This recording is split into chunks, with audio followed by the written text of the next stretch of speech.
rise for the flag of O Canada.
Order, please. As with the tradition of Budget Day in the House, with the unanimous consent of the House, we will commence with the motion for resolution number 246, respecting the estimates under orders of the day. This means that the daily routine will be deferred until after the response to the budget speech is adjourned. Is it agreed? Agreed. It is agreed. With that consent, I will now recognize the Honourable Minister of Finance and Treasury Board.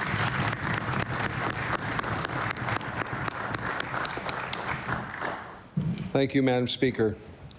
Madam Speaker, pursuant to the notice of motion given by me October 3rd, 2025, and the rules and forms of procedures of the House of Assembly, I have the honour by command to present a message from His Honour, the Lieutenant Governor of the Province of Nova Scotia, relating to the estimates of sums required for the service of the province for the fiscal year ending March 31st, 2027, which is: I hereby transmit estimates of the sums required for the public service of the province for the year ending March 31st, 2027, and in accordance with the... Please stand.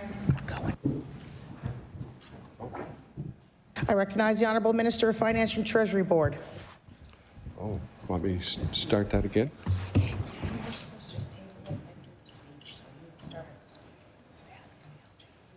Okay.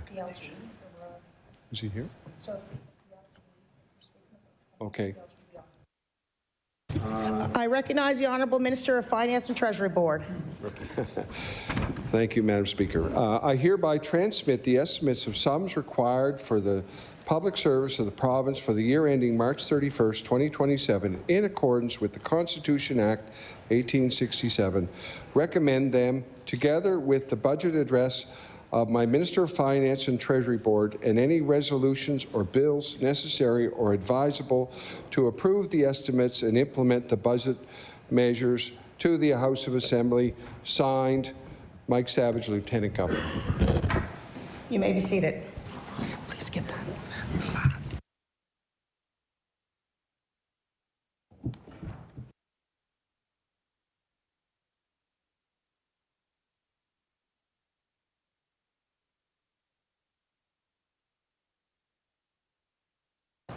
The estimates are tabled. The Honourable Minister of Finance and Treasury Board. Thank you, Madam Speaker. I will now begin my Budget speech, I do want to let the House know that in keeping with the long-standing tradition, I am wearing a new pair of shoes, a Canadian-made Ola Berté boot, which is very similar to a very popular Australian boot. So I'm keeping that tradition. Madam Speaker, in a world where trade rules can change overnight, supply chains can break, and global politics can shift without warning, defending Nova Scotia means making our province resilient at home and abroad. Defending Nova Scotia today isn't just about borders or institutions. It's about economic resilience, whether our province can absorb shocks, adapt quickly, and protect what matters most to its people when conditions change beyond our control. Over the last several years, Nova Scotians have seen how quickly global events can reach into daily life. Decisions made far beyond our borders have affected the price of food, fuel, and housing. They have influenced interest rates, energy costs, and the availability of essential goods.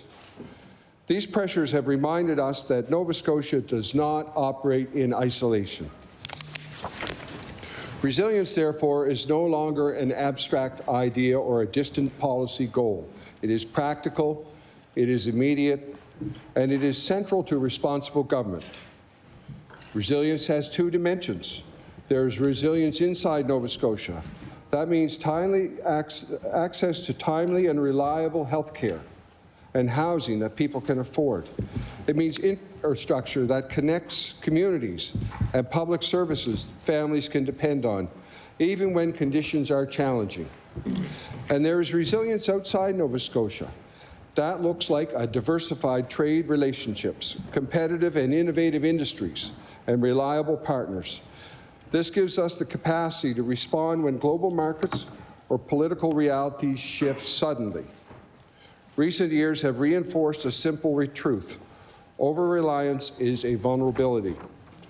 When too much of our economy depends on a single market, a single supply chain, or a single decision maker elsewhere, shocks do not remain theoretical. They land here quickly and forcefully. This budget and our government are focused on reducing that vulnerability.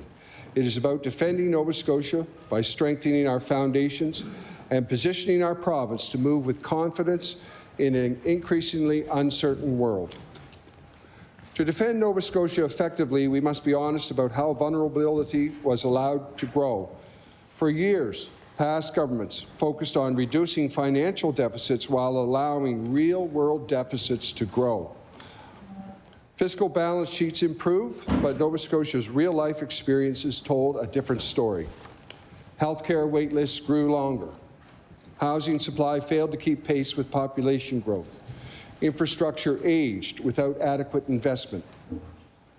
Affordability pressures mounted for families, seniors, and young people, and were often left unaddressed. These were not sudden failures. They were the result of delayed decisions, deferred maintenance, and a reluctance to confront structural problems directly. Those choices did not always appear immediately on balance sheets, but they showed up clearly in emergency rooms, rental markets, classrooms, and household budgets across the province. At the same time, Nova Scotia was increasingly exposed to external risk. Canada's economy is reliant on a narrow set of trading partners, particularly the United States. That creates risk for the whole country, including Nova Scotia. In stable times, that was manageable. In today's world, marked by trade disputes, protectionism, supply chain disruptions, and political volatility, it has become a clear and present risk. Acknowledging this is not ideological, it is risk management. Past governments blocked responsible resource development and failed to fully leverage Nova Scotia's natural advantages. By doing so, they weakened both the province's revenue base and its economy and energy independence, reducing our ability to respond when global conditions shifted. This government has made a deliberate and strategic choice to focus on its ability to deliver for Nova Scotians. We understand that resilience does not come from writing larger checks alone. It comes from building systems that work better, move faster, and deliver results more consistently for Nova Scotians. We invested heavily to address years of underinvestment. But we also changed how government delivers services and supports growth. In healthcare, we expanded training and recruitment, reduced barriers to credential recognition, and shortened pathways for doctors, nurses, and other health professionals to practice in Nova Scotia. We invested in team-based care, modernized facilities, ensured that more Nova Scotians could access care closer to home, because care delayed is care denied. And a resilient healthcare system is a foundational pillar of a resilient province. Nova Scotia has had a net gain of 570 new physicians since 2021. Our surgical wait list is at a record low since 2015, and we are now a top-performing province for hip and knee joint replacements, cataract surgeries, and hip fractures. Our primary healthcare network is far stronger today than it was when we came to office. There are now more pathways to care, like urgent treatment centres, pharmacy clinics, virtual care NS, and mobile primary care clinics. 124 health homes offer team-based care across the province. We created an additional 80,000 primary care appointments every month, and we've seen a nearly 60% drop in the number of people on the Need a Family Practice Registry in the last year.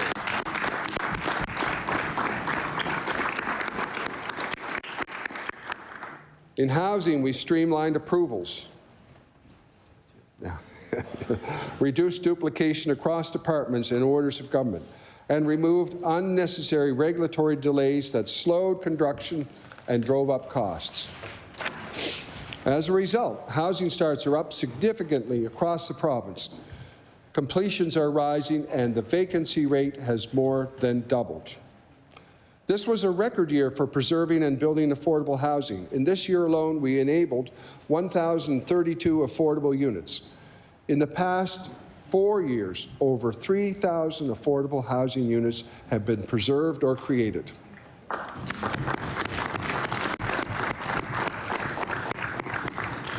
That progress did not happen by accident. It happened because government stopped standing in the way.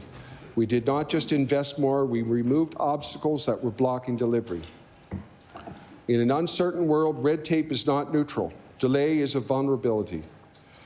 Delay in housing approvals means higher costs and fewer homes. Delays in credentialing mean longer wait times and fewer professionals available to deliver care. Delays in project approval mean lost investment, lost revenue, and lost opportunities for communities. Through initiatives such as fewer permits, faster projects, this government has streamlined or improved more than half of all provincial permits. These reforms save time, reduce costs, and create the conditions for business and communities to grow. Cutting red tape is about gaining access to competence and accountability faster. When systems move faster, Nova Scotia becomes more resilient.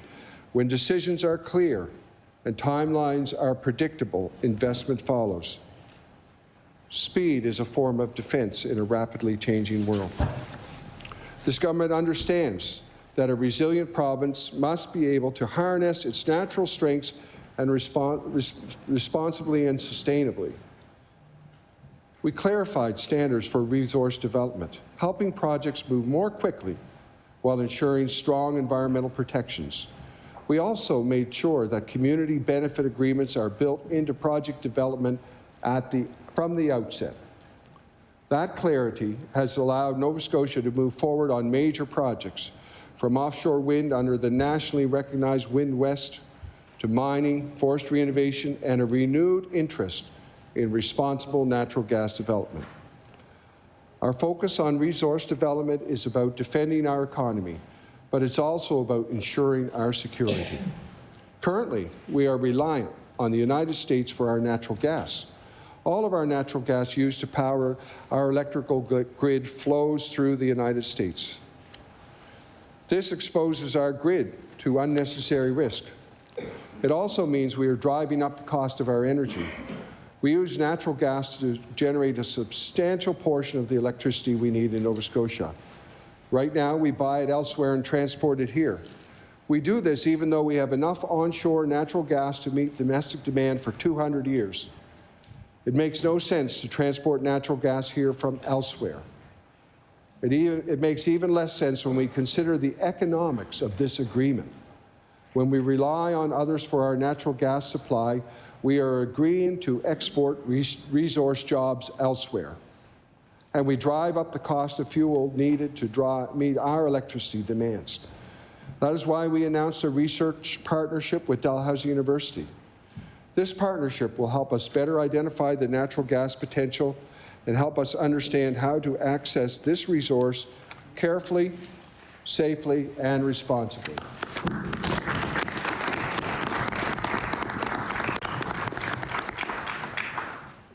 Saying yes to responsible development is not lowering environmental standards. It's enforcing them clearly and consistently. In a world seeking energy, critical minerals, sustainable food, and secure supply chains, Nova Scotia has what global markets need. Harnessing these advantages responsibly strengthens our economy, supports good-paying jobs, and reinforces our economic independence. Trade diversification is not a slogan. It is a strategy grounded in resilience. To reach new markets, a province must be able to deliver on time, at scale, and to standard. That requires skilled workers, modern infrastructure, efficient approvals, and predictable rules. This government has expanded trade relationships across Europe, Asia, and the Middle East. We have supported exporters as they enter new markets and help businesses compete globally. Just last year alone, exports to France grew by almost a third. Exports to Denmark grew by 33%. Exports to Spain grew by 23%. Exports to Italy nearly doubled in 1 year. Putting that into perspective, our exports to the UK grew by 2%, and exports to the United States are relatively steady. And in 2025, 84 companies joined the province on fisheries trades missions. Those companies say the missions have helped them generate $67.5 million in sales.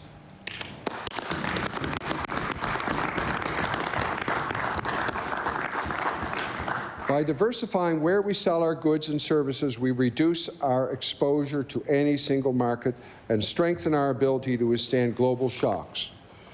Resilience is not just about what we build, it is about whether we can sustain it.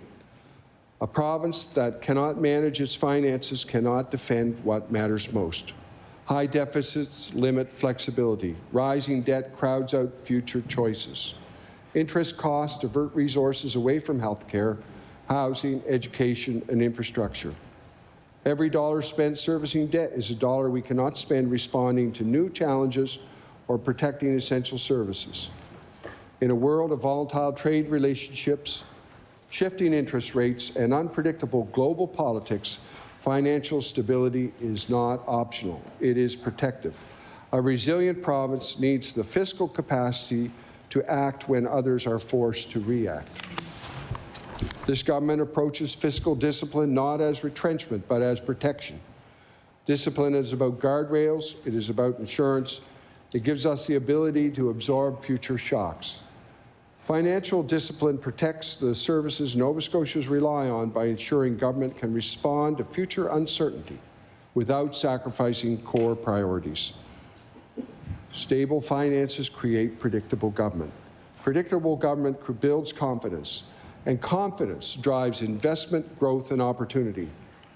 Stability creates opportunity for families, for businesses, and for communities across Nova Scotia. This budget reflects a clear choice: discipline without retreat. Healthcare is protected. Education is protected. Housing is protected. Core public services are protected. There are no tax increases for Nova Scotians. In fact, this budget continues in last year's tax cuts, changes that will save Nova Scotia families on average over $1,400 this year.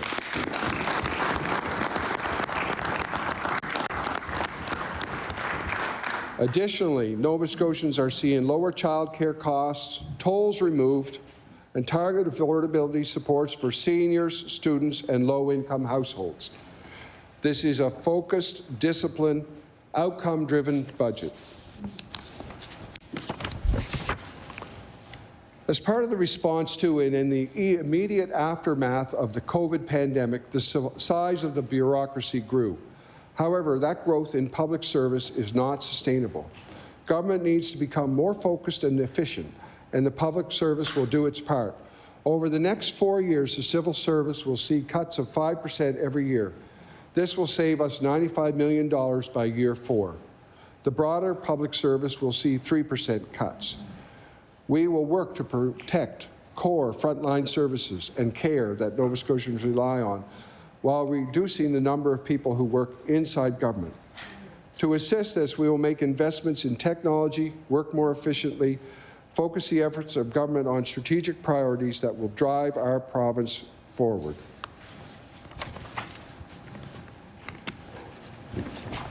We know that these challenges will impact people and families, and these decisions were not made lightly. But these are necessary decisions needed to defend our finances and our ability to respond to future shocks and risks. But we also must take steps to rein in government spending. In the lead up to budget, we were very clear we would review discretionary spending. We will reduce grants by $130.4 million this year. We did not make these decisions lightly. We understand that this will mean significant change for some organizations, and that can be very difficult. When deciding which grants would continue, we focused on the grants that meet the strategic priorities of the province. We focused on health care, housing, education, and growing our economy. Opportunity does not come from government doing more for the sake of doing more. It comes from government clearing pathways so people, communities, and businesses can build.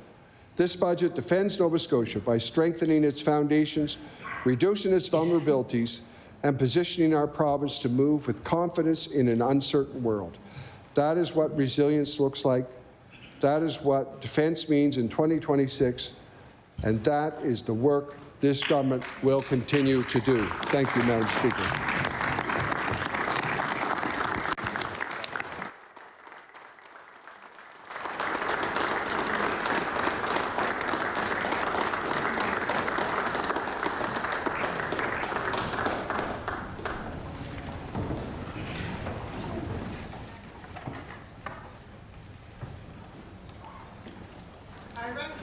I recognize the honourable member for Halifax Citadel Sable Island.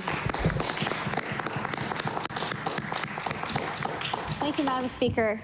I am honoured to rise and offer our initial reaction to Budget 2026 here in Mi'kma'ki, the traditional and unceded territory of the Mi'kmaq people. We also live here building on the legacy of African Nova Scotians who were settled here starting 400 years ago, and Acadian communities who fought to be here and fought to return despite colonial dispossession. Nova Scotia has then been built on the waves of many of us who have arrived up until this day. I'm going to start off with some news for this government. It is the decisions and actions of this government that are being felt today and will be felt for future generations of Nova Scotians, and not positively. The minister referred to discipline, which has been lacking, building resilience, which we haven't been, and I'm going to talk through about some of our concerns about this. This government has spent $6.7 billion over their annual approved budgets since 2021. And the question is, what do Nova Scotians have to show for it? People trusted that if this government took their problems seriously, things would start to get better. But power bills keep rising. Rents keep climbing, and home ownership remains out of reach.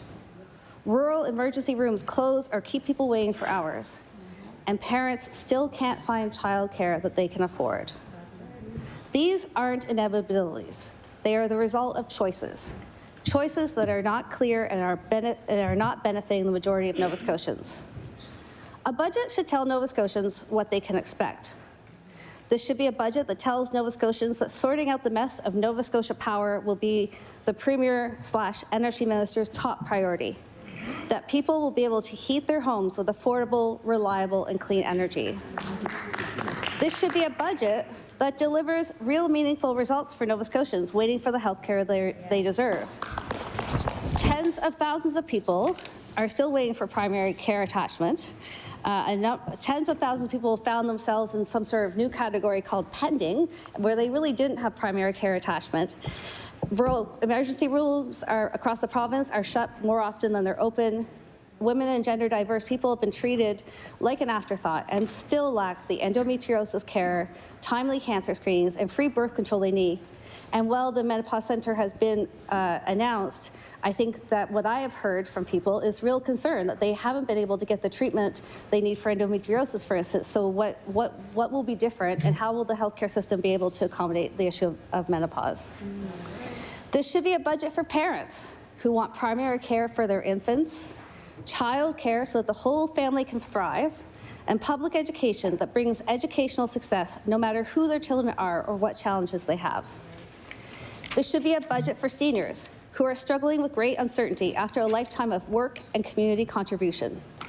They face diminishing buying power where all costs rise for their homes, their rents, food, and support for their transitions.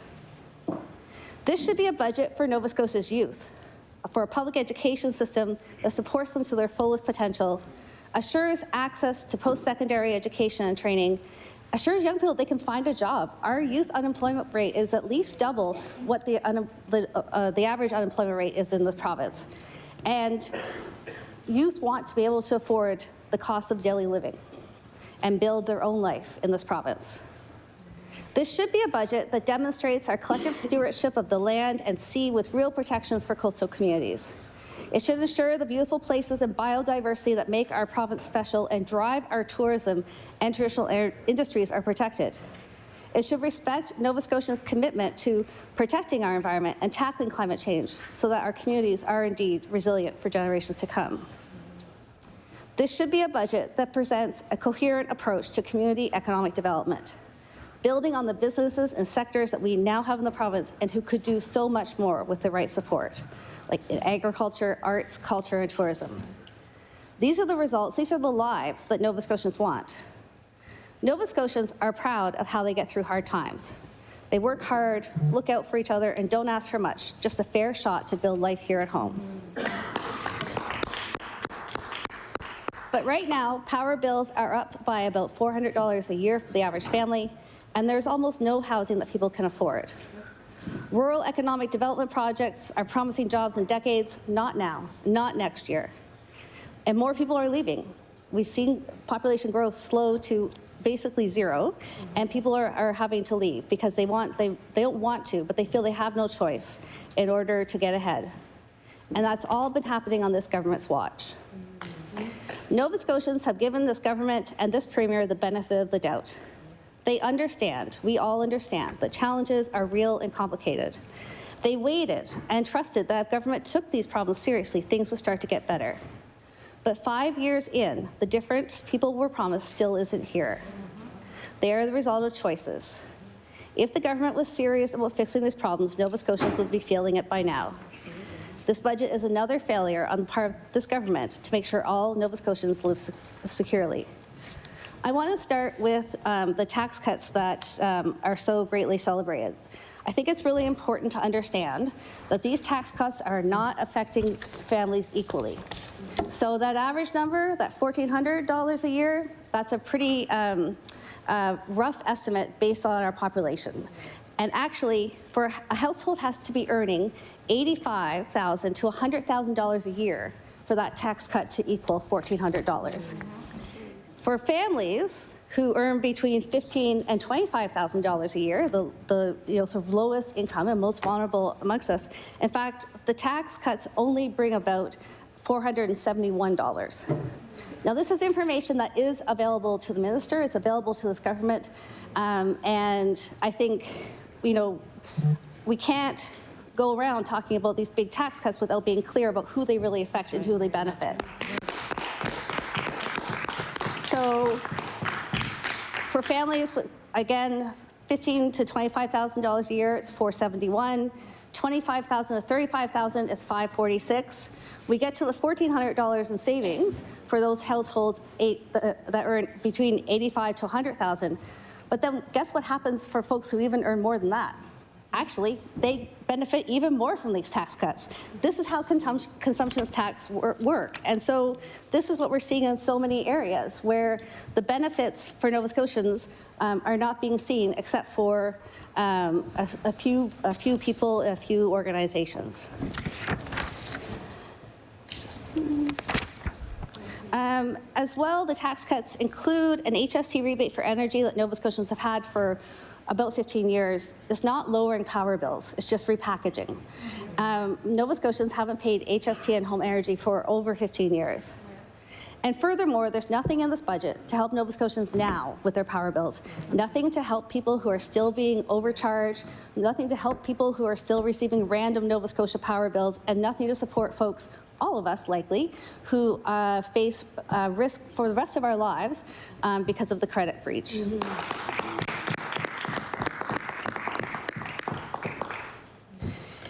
In housing, there's no guarantee that the money budgeted in this budget for affordable housing isn't going to subsidize private sector developers rather than non-market housing providers. There's no guarantee that these housing investments will go to Nova Scotians. So far, this government's approach has not brought down housing costs or rental costs and has not put more Nova Scotians on a path to home ownership. And we have presented many ideas over the years of where we think the changes are needed. But and those haven't been responded to thoroughly by government. But I mean, I think we can all agree that it's not working. And when something isn't working and you're 5 years in, it's really time to reassess and take a different approach. One of the things that is reduced and on its way to elimination is the secondary suites program. So this was a program that benefited Nova Scotia homeowners. It benefited Nova Scotian renters, and it benefited a lot of small businesses, and it's gone. So again, housing needs to be focused on the folks who are in core housing need, and we're not convinced of what we see in this budget will do that. In health, spending continues, despite some concern about not being able to continue the type of out of control spending that's been happening in healthcare. And yet it's still, the details remain elusive. So I have asked, and we have asked, when will every Nova Scotian have access to primary care? And this budget doesn't answer the question. There's an investment of $84.3 million for health care teams, but in speaking with the department, that's not actually, there's no targets for new appointments, there's no targets for new centers, there's actually no detail around that. And we're not seeing investments in other areas that Nova Scotians need, and what this government promised. In 2022, this government promised a new inpatient wing at the Cobequid Community Health Centre and a 24/7 emergency department. 4 years later, there's still no money in the budget for this. This government has been overseeing the rollout of one patient, one record, and the price tag just continues to increase. In February, the cost of one patient, one record was $365 million. Now there's another $67.7 million in the capital plan. That means this is costing Nova Scotians over $400 million. This spending is all being done behind closed doors, and Nova Scotians have no idea if this government is getting value for money. I would also say it's an example in economic growth of where there was a need, and we should have built an made in Nova Scotia approach so that the money that we have to spend is staying in this province. In economic growth, again, this budget does not present a comprehensive community-based economic growth program. Continues to ignore our traditional industries and our rural areas.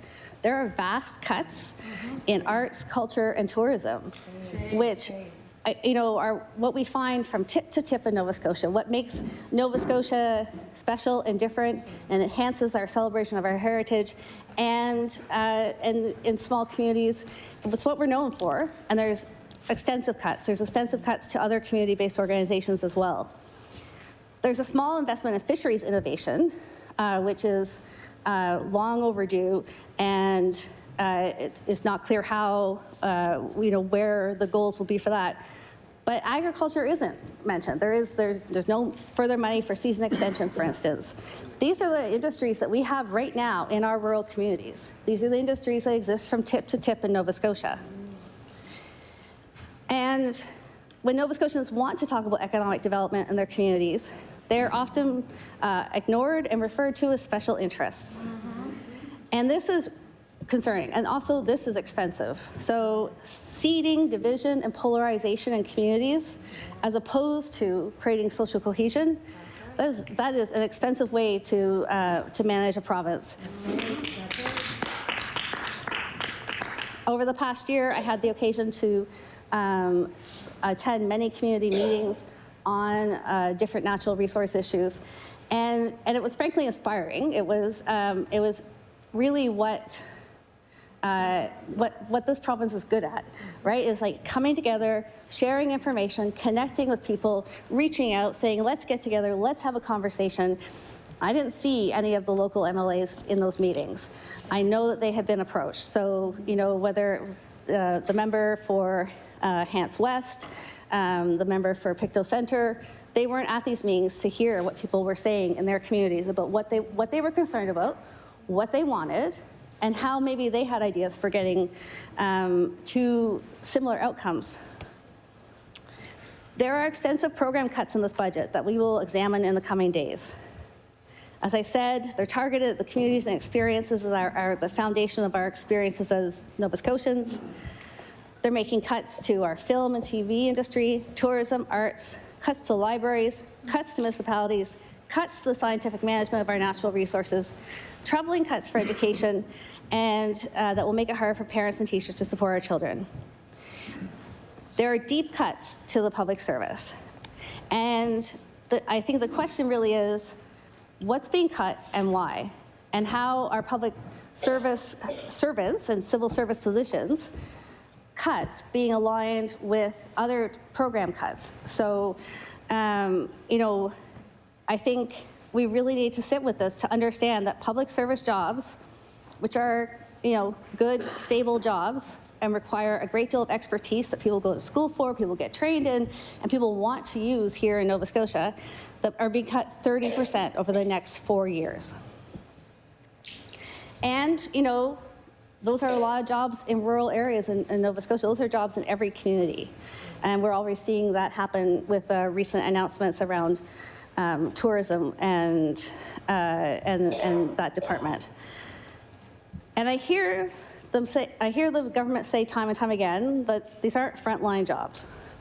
But when you gut out departments and support functions, that doesn't mean that the person providing those direct services can keep doing the job the way they're doing it.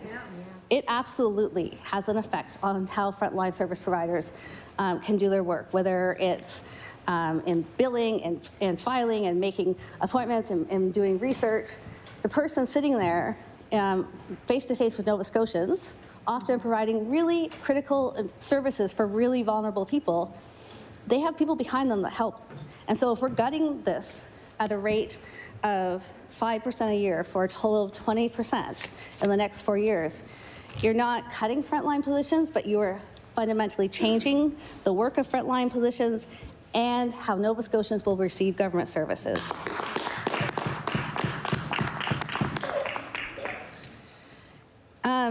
And at the same time, there's deep cuts in the public services. And again, as everyone knows, we received the budget earlier today and are going through it.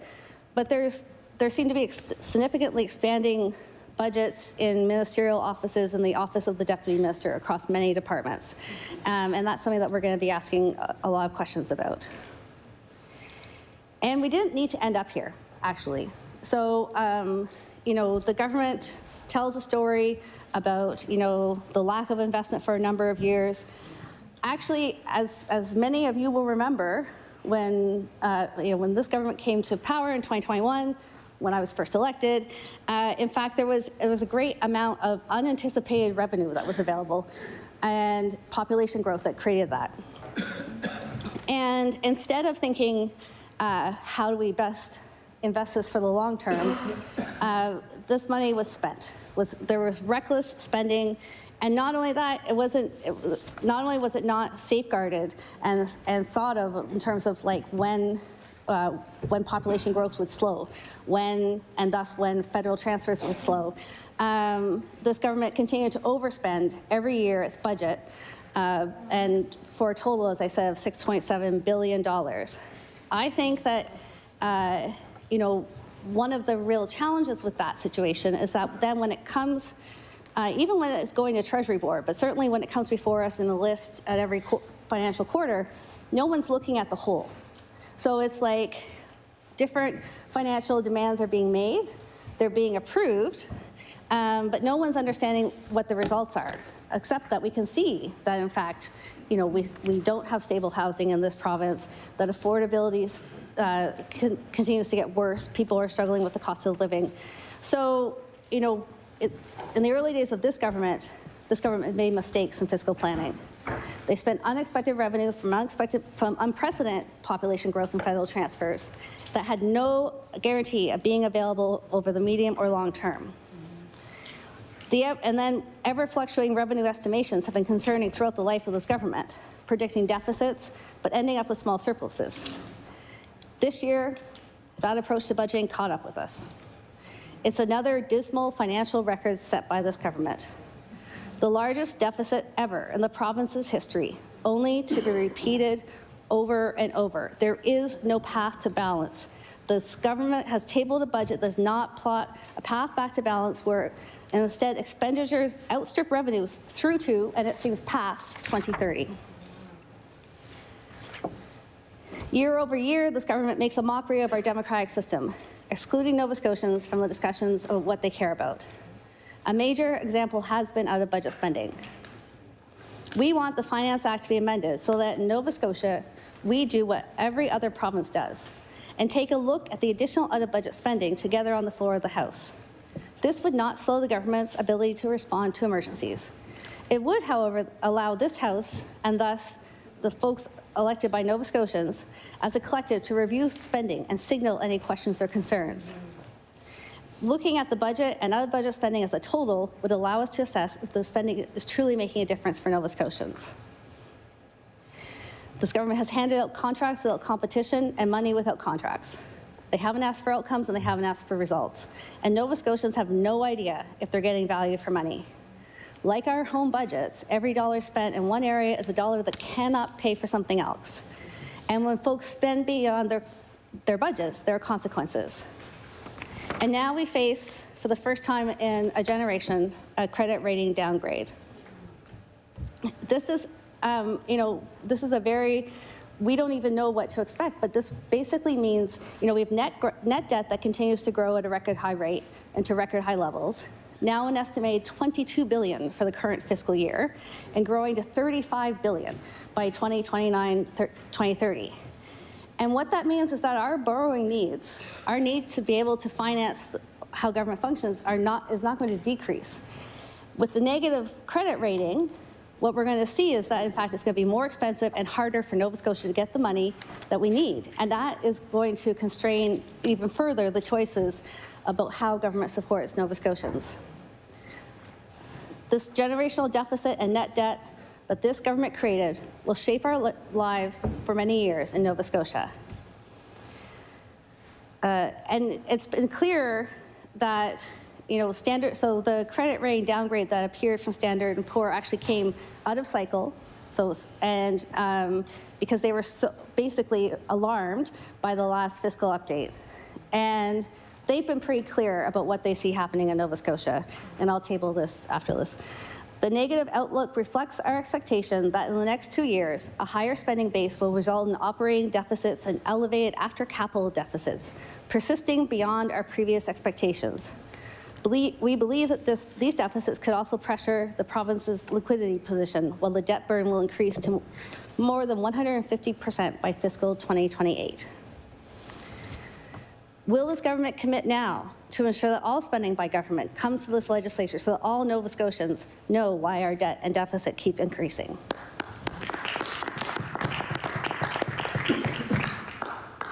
We are often asked, okay, well, what would you have spent the money on? What would you have done differently?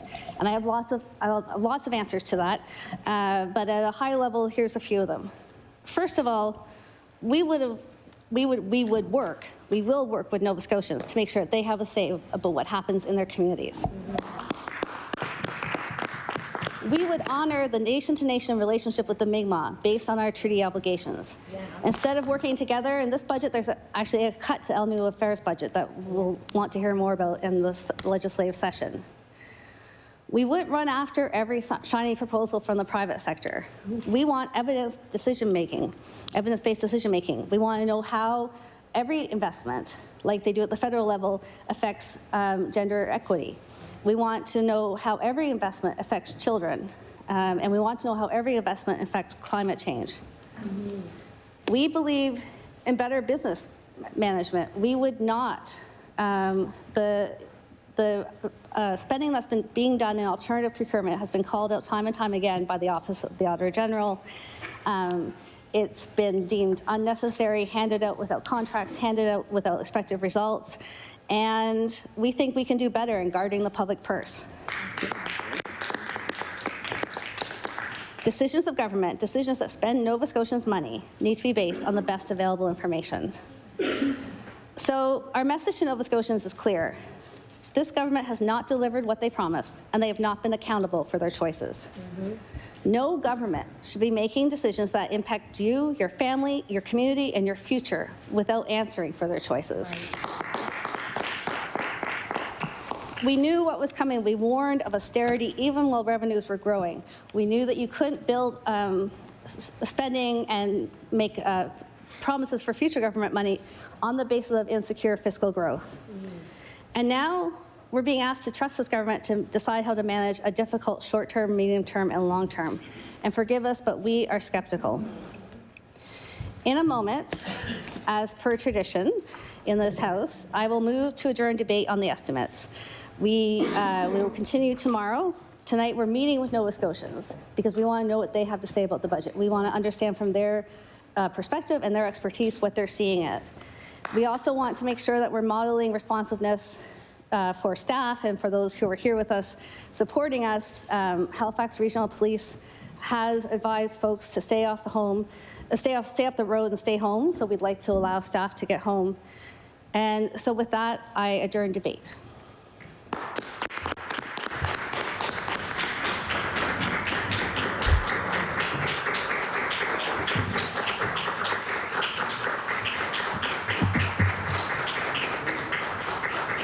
The motion is to adjourn debate on the budget address. Would all those in favor of the motion please say aye? Aye. Contrary-minded, nay? Nay. The motion has been defeated. The honourable member of Halifax Citadel Sable Island. What? Yeah. Never in my life.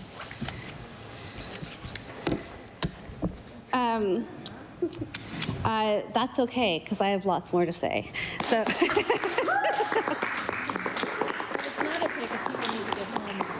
And I think also what I want to say, though, is actually it's not okay. There's a lot of folks here working to support us who should be allowed to travel safely to their homes now. And I know that MLAs have been offered hotel rooms no matter where your riding is. But that's not the same, I don't think, for every staff person, every commissioner, every security person. Order, actually, an email did go out, and staff that are needed in this house are allowed to. Also, your staff that is needed is allowed to as well through your caucus dues. So I just want to make sure that that was put out there. An email came out from the Speaker's office to every caucus and independent. So I just want to make sure that that's out there on the plate. I recognize the honourable member for Halifax Citadel Sable Island. Across this province, Nova Scotians want to have a say in their community. People are not asking for much. They want to be treated respectfully and to live a decent life. They want to be part of the conversations about their economic futures, the jobs their children will have. But they also know that from tip to tip, Nova Scotia's environment needs to be protected. They want responses from their local MLAs. Again, I've had a really, wonderful experience, an inspiring experience being able to connect with Nova Scotians across the province who are greatly concerned by the lifting of the ban on uranium and fracking, and also changes in terms of how their land can be accessed. And they were constantly surprised, dismayed. These were people who supported their local MLA, who formed government, and yet there they were sitting at community meetings, having invited their local MLA who never showed up. And so people in East Hants, people in River John, people in West Hants were really struck by the fact that they couldn't work with their local representative to talk about what their local communities wanted. So in terms of thinking about affordability, you know, we recently saw some stats come out around child poverty in this province. And I'm actually not going to use the CCPA numbers, but the Nova Scotia Department of Finance also provides these numbers. And in fact, child poverty has doubled in the last 2 years in this province. That's according to the Nova Scotia Department of Finance. We know that the early years are critical for development. We also know a few things about child poverty in this province. A child's experience of poverty is because of context. It's not an individualized experience, and it's not random. We have the data to understand which children, newcomers, racialized, and Indigenous children are most likely to live in poverty. We can track poverty by postal code, and each MLA in this House should understand how many children in their riding are living in poverty. There are deep pockets of poverty and many children, a disproportionate number of children living in poverty in Queens, for instance, in Digby, Annapolis, and in Halifax Atlantic. And these MLAs and all ministers should be fighting for the children in their ridings. So this budget doesn't talk about poverty. It doesn't talk about the realities that Nova Scotians are facing. And the thing is, we actually know a lot about how to address child poverty. It is simply a matter of choice. It is not mysterious about how you decrease child poverty. Income support, employment that pays a living wage, stable housing, and affordable food.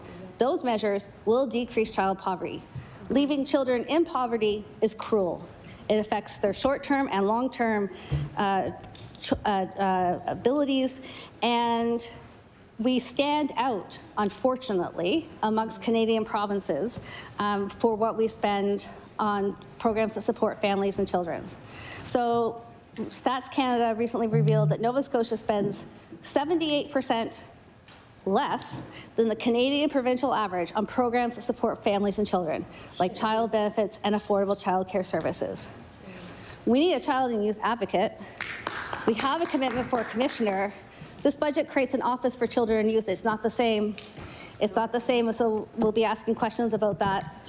Another place where this government made big promises and is not delivering. Childcare is an economic policy. It's a rural development strategy. Families in Nova Scotia are paying double what parents in other Atlantic provinces are paying. That means they're paying $3,600 more out of pocket per child per year. Again, we know how to address child and family poverty by making it easier for families to work and by making childcare, good quality childcare, available so that every child and every family can have access to it. This government has declared it doesn't intend to lower childcare fees to $10 a day. Meanwhile, 8 provinces and territories, including PEI, Newfoundland, Manitoba, Saskatchewan, and Quebec, have all managed to reduce childcare fees to $10 a day. 1 in 3 families in Nova Scotia do not have access to affordable childcare in their communities, and it's 1 in 2 in rural communities.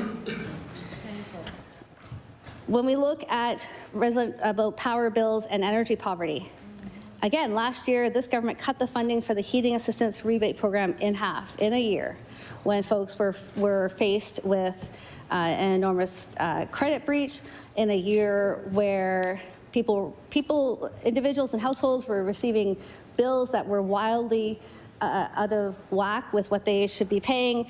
At the same time, Nova Scotia Power was seemingly able to pay its small businesses and contractors on time. And we don't see action. We need action now. We do need action. We do need investments for the future.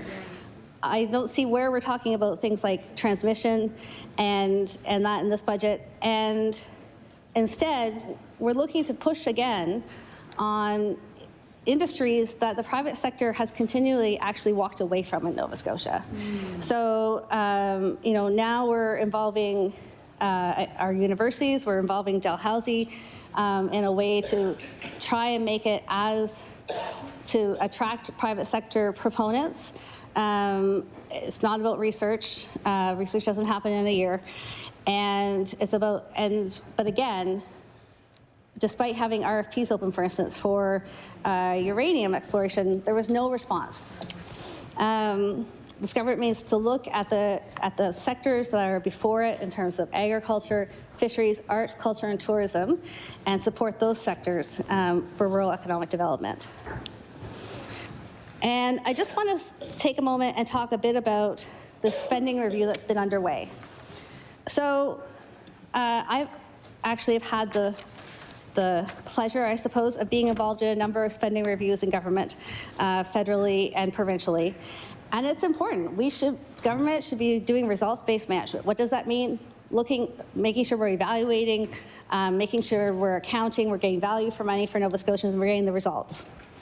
The current process, much like this government's approach to budgeting overall, seems very haphazard. It's not clear how departments are being engaged, how people are talking across departments, how this is being integrated with cuts to the public service. We need to ensure that decisions are data-driven and will have the least negative effect on Nova Scotians. I'd also like to just comment on the capital budget. So again, we did not receive a copy of the capital budget in advance, as per tradition in the House. I was surprised to see, yet again, the largest capital budget ever, because actually in times when we're facing like a negative outlook in our credit ratings, when money is going to be more expensive and harder to get, actually I believe that what is often recommended is slowing down on capital investments. And so I think that this is another example of this government making decisions, thinking somehow that the money is going to come from somewhere, that there's going to be promises made, and that they can keep affording to spend uncontrollably for the years to come. And if they don't stop, in fact, the credit rating agencies and our lenders are going to stop us as well. So as I said, normally on budget day, we would have stopped a few minutes ago, and we would all have a chance to talk to Nova Scotians about this budget. We have a stakeholder roundtable planned this evening online, so we would get people from different sectors to share with us their responses to the budget. We haven't done that, obviously, and very consistent with this government's approach to hiding information and hiding from Nova Scotians and not answering to them. We're here, but I will offer a few comments on other areas of the budget. So when I looked at the budget, I was very concerned by the cuts that I see in CCTH. So communities, culture, tourism, heritage, we all know this department. It's got to be the best department to be minister of until today. It probably was, because this is where communities go for support. This is where communities go to have community gatherings, help community infrastructure, and really grow the type of community bonds and connections that are actually at the base of what it means to be Nova Scotian, and also are an incredibly important piece of building resilience in a community. And perhaps, the arts sector continues to be perceived somehow as something nice to put money into if we can afford, but it's not a luxury. It's a fundamental asset to any city or community.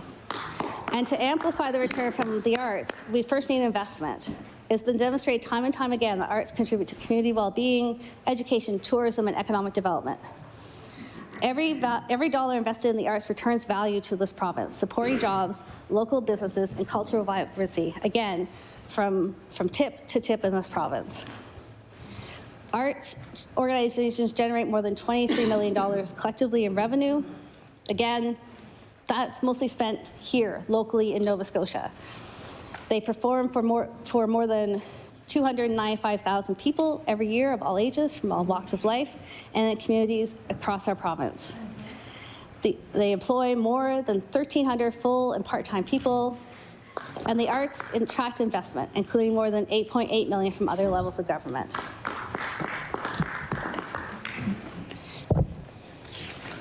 So we are concerned when we see the cuts in this budget proposed to CCTH. These are the types of cuts that will have very long-term impacts on Nova Scotians and on Nova Scotian communities. We know how much Nova Scotians value building their communities, building their community infrastructure, and without adequate support, they'll lose those opportunities. There's also a few other areas where we would have hoped to see more investment, and really where I guess I would say that Nova Scotians would be right to be skeptical about how decisions are being made in this government. And here's but a small example. The government recently released the 2S LGBTQIA+ action plan. And I will talk about that a bit more at a later date. But in it talks about investments for community-based organizations and art spaces and community spaces. However, the action plan doesn't provide any key performance indicators. It doesn't include any financial commitments. It doesn't offer any timelines. And so people are concerned about that, because you can say all the nice things you want to say, that you want to support community-based organizations, but if you don't back that up, it's pretty meaningless. It's actually worse than it's quite a cynical approach to saying one thing and then doing another, or in this case, not doing another.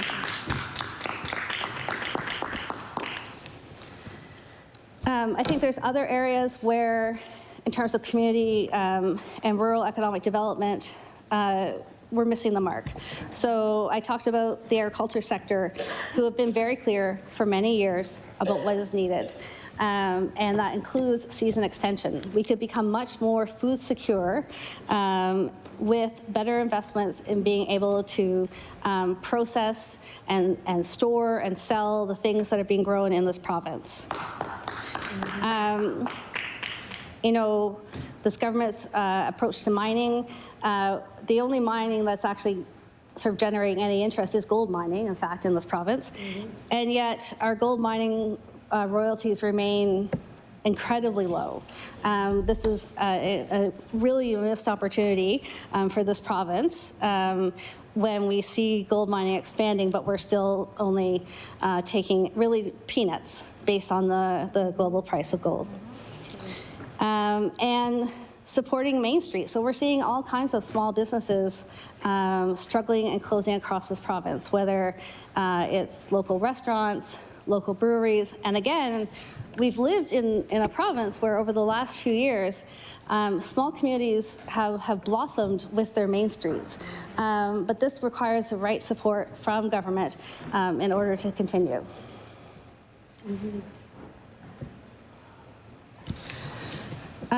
As I said, normally we would have had more time to go through the budget line by line, but I think that our concerns with this budget remain clear. This government is not clear with Nova Scotians. It's not getting the results that Nova Scotians need. And, previous budgets were branded as something about faster. So I don't even remember what they were, but that was the tagline. And I guess, I was really curious to see what the budget would be titled, in fact, today. I thought maybe it would say creating generational debt faster, or leaving Nova Scotians behind faster. What I would say is that We will be holding this government to account. Nova Scotians deserve a say in how their communities are developed, have a say and have accountability from this government in how their money is being spent. Thank you.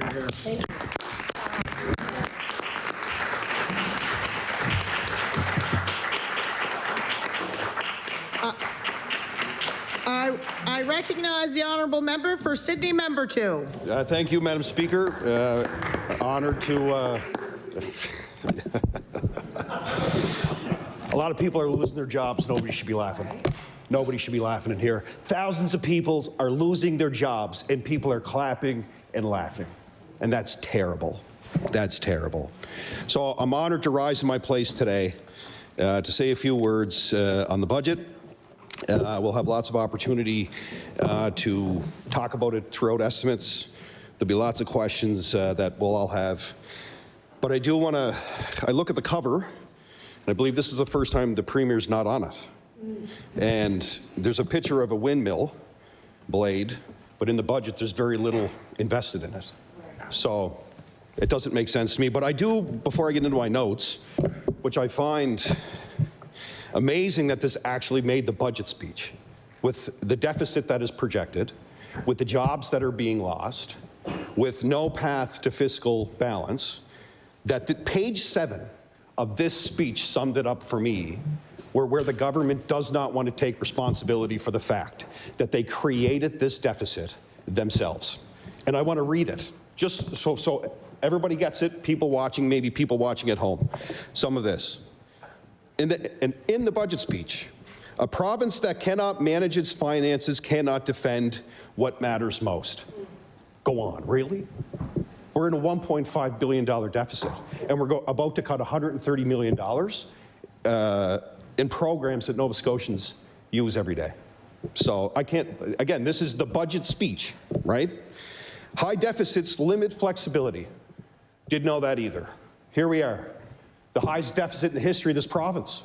Of course, it's going to limit flexibility. I don't know who wrote this in this speech, but I can't believe it made it into the speech. Rising debt crowds out future choices. It sure does. And it's going to continue for generation after generation because this government couldn't control its finances. Every dollar spent servicing debt is a dollar we cannot spend responding to new challenges or protecting essential services. This budget, for the first time, to service the debt of this province is going to be over $1 billion. That is absolutely unbelievable in a population the size of this province. In a world volatile with trade relationships, shifting interest rates, and unpredictable global politics, financial stability is not optional. Go ahead. Order. Somebody has their phone on. Please make sure when you're in here that your phone is, or you're listening to a video, because I can hear music. So just please make sure your phone is turned off, and let's try to respect the people that are talking. I recognize the honourable member for Sydney Member 2. Thank you, Madam Speaker. I'll get a few more points on this amazing page 7 of the budget. Discipline is about guardrails. The net to GDP is going to go over 40%. We're going past the guardrail. We're going past the guardrail that experts have told us. This is in the speech because the government doesn't want to take responsibility for it. They want to blame everybody else for this massive deficit. And to my colleague's point, they did come in with large revenues, and they did come in with historic population growth, and they came in with historic federal transfers, and here we are 5 years later. 5 years later with $1.5 billion deficit that now families, because the notices aren't out yet, it's quiet right now. The budget is tabled. Now the letters are going to start going to those families. And the letters are going to start going to those organizations. And this place is going to get loud real quick. Real quick. And I can tell you from experience, because out of all of the 55 people in here, three of us here lived what was the disaster of the NDP government. Had to slash we had to write off bad debt. People were upset.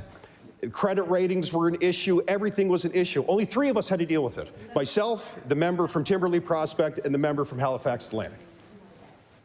And here we are again, and this is that on steroids with $1.5 billion deficit. And I've lived it. I've lived it. I've lived it. I've seen families impacted by it. And as I said, it's quiet right now. It's not going to be quiet at the end of the week. And it's going to be heartbreaking for a lot of people.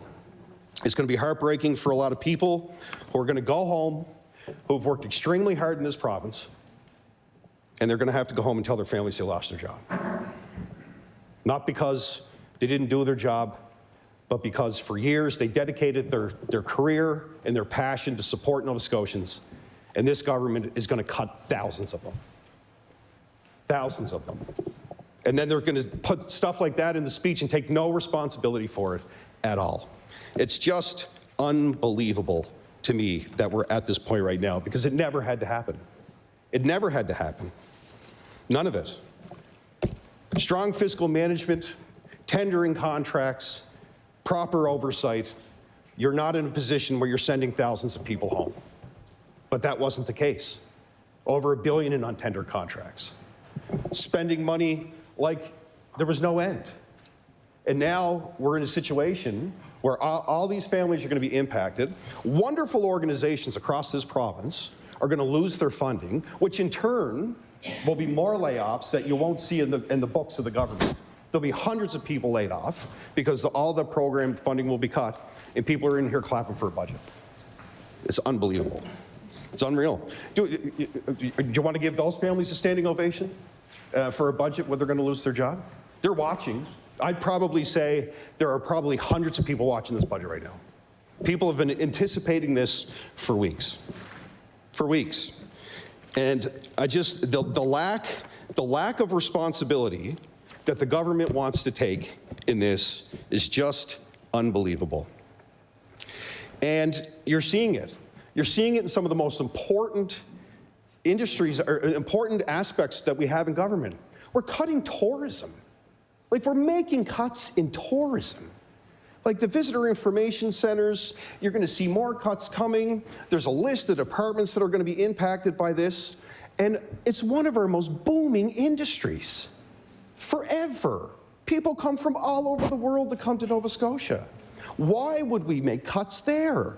It just, none of this makes sense to me. Then you're looking at a DNR, and you're seeing the oversight that comes with mineral resource development being wiped out. Just wiped out. There's no environmental stewardship. I was the minister of that department. We went after lots of developments contrary to what the government wants to say. I would argue that we put out more bids and more exploration than they did over the 5 years, onshore and offshore wind. Wind West is just a new name. But the point is that we did it with environmental stewardship. We had the experts and the scientists that would work with us, because we're politicians making decisions on important aspects of the not only industry, but the impacts on the community, and they're all gone. Just wipe them out. Like, I can't believe where we're at right now.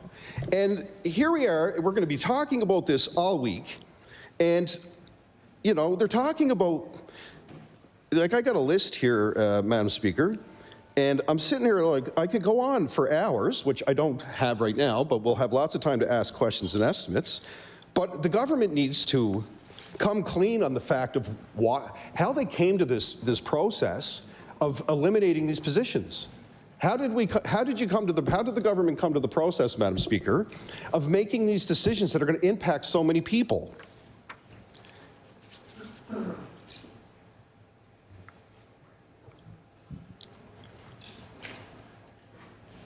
What?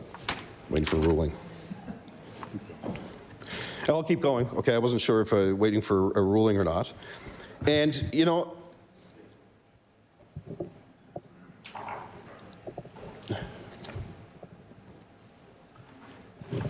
Order. So, just had a little conversation here. It's the first day.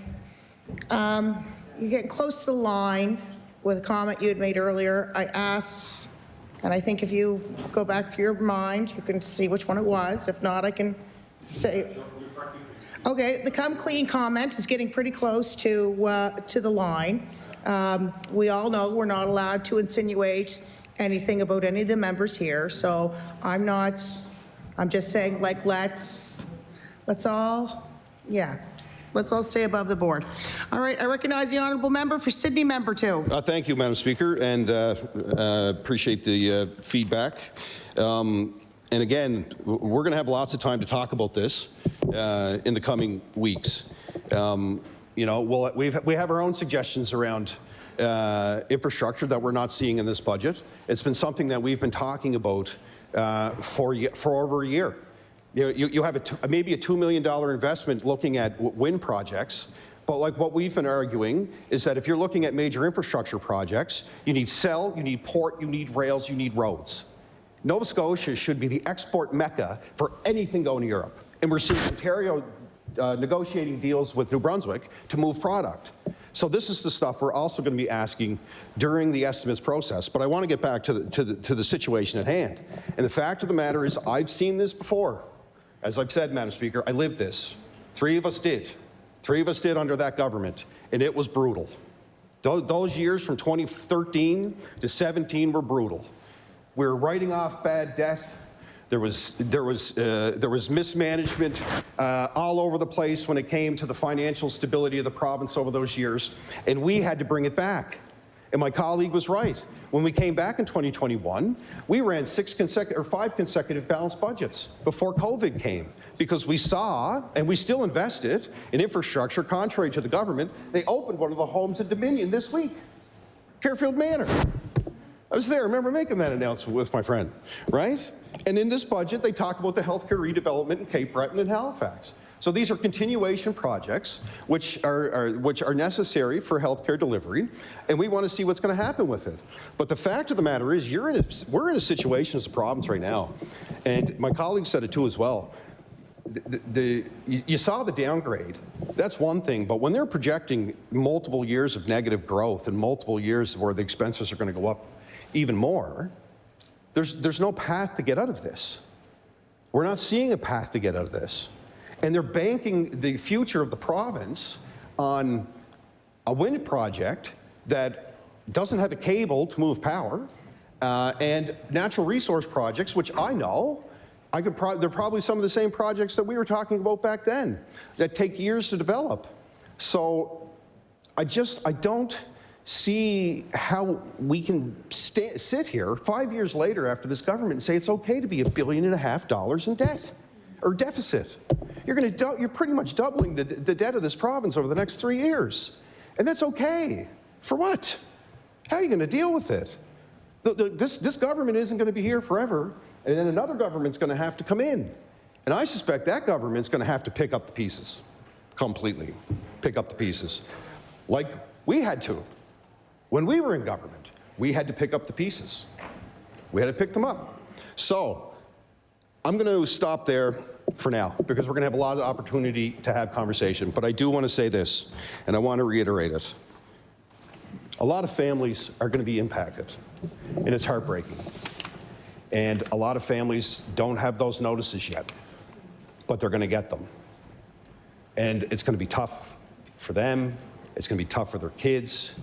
These are people that dedicated their lives to working for this province. They did nothing wrong except go to work every day. I always say the government used to say they campaigned on a better paycheck guarantee, and the sad reality is there's a no paycheck guarantee coming for thousands of people. And I think the government should be shamed. I think the government, we did not need to be in this position. This did not have to happen. It did not have to happen. And now we're going to see cuts to jobs. We're going to see families impacted severely. We're going to see great organizations severely impacted by the elimination of grants. And we're only scratching the surface. Like, we're going to get into estimates, and we're going to start digging into this, and we're going to learn more. And we're probably going to see more cuts. And we're probably going to see a lot of things that aren't going to be talked about in this chamber, but we'll get it at estimates. But I do want to say to the families that are going to be impacted, we're going to do whatever we can to fight. And we're going to do whatever we can to advocate for you. This is one of the worst budgets in history of this province. Largest deficit in history. That's the largest deficit in history. That's today. That's what happened today. And it didn't need to be that way. It didn't need to be this way. We're going to learn more. And as I said, this place is going to get loud real quick. And it's going to be a real test to the government caucus, because those families are going to start knocking on your door. They're going to start coming to your constituency office. They're going to be looking for support. They're going to be asking the MLAs directly, why I lost my job.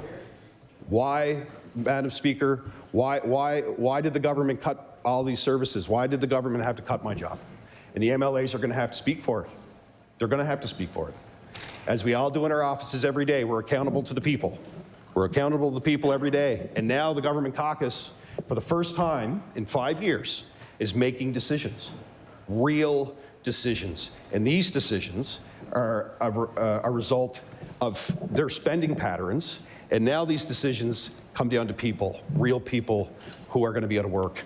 And those people are going to rally, and they're going to go to the MLA offices, and they're going to ask questions, and the MLAs better be prepared to answer them. Because I'll tell you this, I've seen this before. I'm not saying this as a member of the opposition caucus. When stuff like this happens, it usually signifies the end of a government. Thank you, Madam Speaker.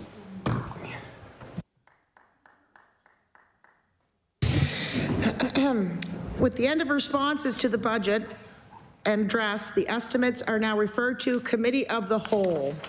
We will now start daily routine. The time is 5:25, and we will end in exactly 1 hour, which is 6:25. Presenting and reading petitions. Presenting reports of committees.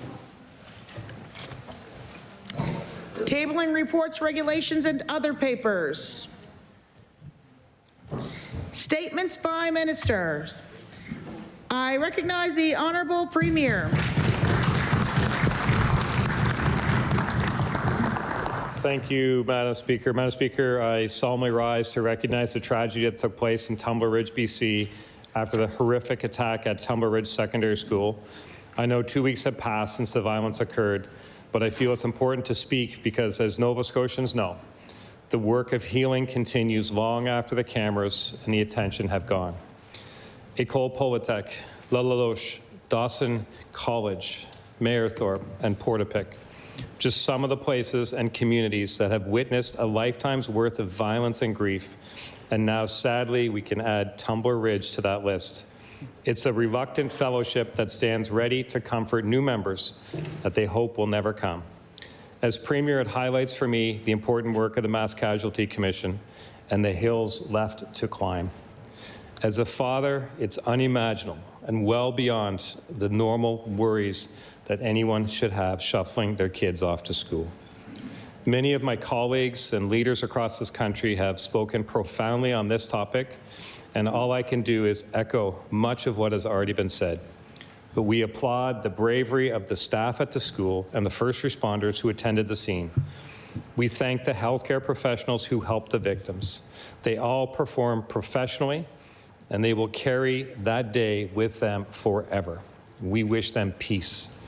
To the victims, their families and friends, Nova Scotia grieves for you and grieves with you. Your loss is deeper than my words can touch, but know that we hold you in our hearts and will keep you there. Our friends in Tumbler Ridge will need more than thoughts and prayers, but they will need thoughts and prayers as well. Our province stands in solidarity with British Columbia during this difficult time and the road ahead. From our province to yours, all I can say is we've been there, and we know we are so sorry for what happened. On behalf of the province, I offer Nova Scotia's support to the people of Tumbler Ridge. Thank you, Madam Speaker.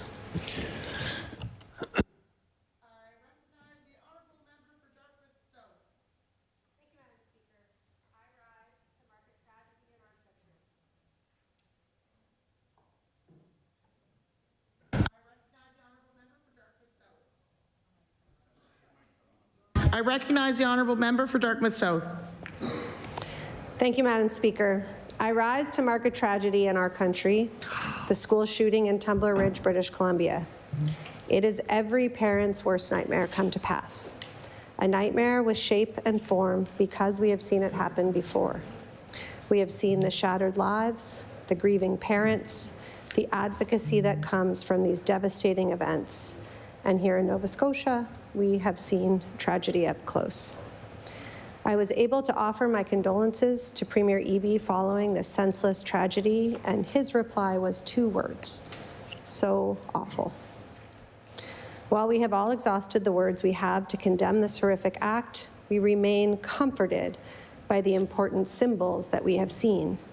Our political leaders together, mourning, a country wrapping its collective arms around a small mountain town, a federal government willing to pause and to hold the families of community of Tumbler Ridge in their grief. We are no strangers to that grief. We have learned something about how a moment of tragedy, as it turns lives inside out, can also bring people together, can encourage communities to care for each other, can remind us to know and care for our neighbors. Still, that will not make the healing go faster and will not bring back the lives stolen. We join the country in grieving for the lives lost, in expressing gratitude to the teachers and first responders, in the simple acts of hugging our children, thanking our teachers, caring for our communities. We honor the memories of those lost. We work towards a future where all children are safe and cared for, and we express our solidarity for the community of Tumbler Ridge. We stand with you, we love you, we mourn for your loss as if they are our own. May their memories be a blessing. I recognize the honourable member for Timberley Prospect. Thank you, Madam Speaker. Earlier this month, the small community of Tumbler Ridge, British Columbia, was shaken by a tragedy no family should ever have to endure. And every parent should be able to send their child to school expecting an ordinary day with trust that they'll be safe, that they'll be able to learn and come home. When that sense of security is shattered, the impact is immediate and lasting. And there are no words that can make sense of that kind of loss. It is something families carry with them for the rest of their lives. It is something classmates, teachers, and neighbors will never forget, a day that becomes part of a community's story forever. And here in Nova Scotia, we understand how deeply a community can be shaken by sudden tragedy. The Premier mentioned those communities. We know that grief reaches far beyond one household. It's felt in the classrooms, in the rinks, in stores, and around kitchen tables. In moments like this, it matters that people know they're not alone. Today, we want the people of Tumbler Ridge to know that we share in your sorrow and that we're thinking of you. We also recognize the courage and bravery of the school staff who acted quickly to protect their students, and the first responders and healthcare professionals who stepped forward in an incredibly difficult moment to provide care and comfort. To the families and to the entire community, Nova Scotia stands with you, and we will continue to keep you in our thoughts as you continue down the journey of healing. Thank you, Madam Speaker. Government notice of motions. I recognize the Honourable Minister of Community Culture, Tourism and Heritage. I hereby give notice that on a future day I shall move the adoption of the following resolution. Whereas Team Canada competed at the 2026 Olympic Winter Games with determination, skill, and pride, representing Nova Scotia with distinction on the international stage.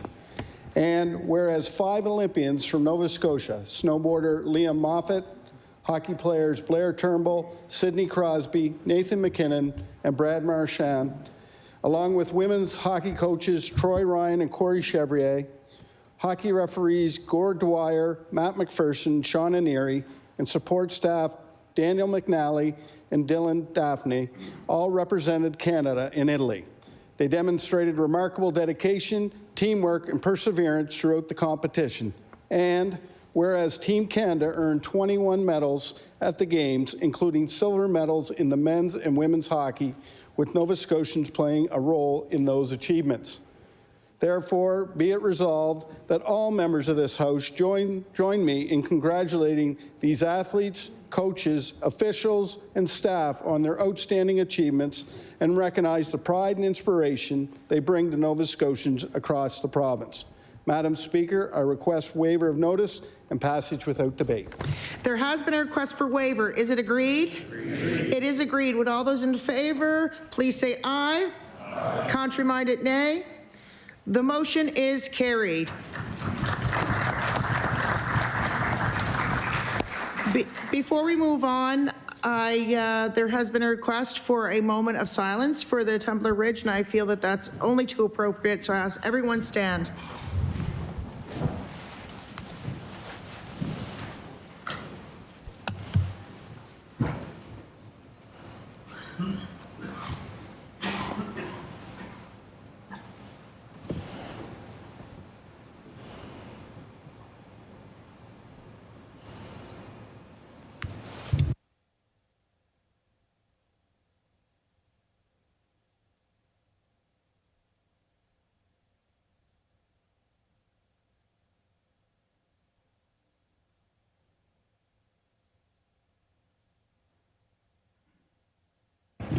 You may be seated.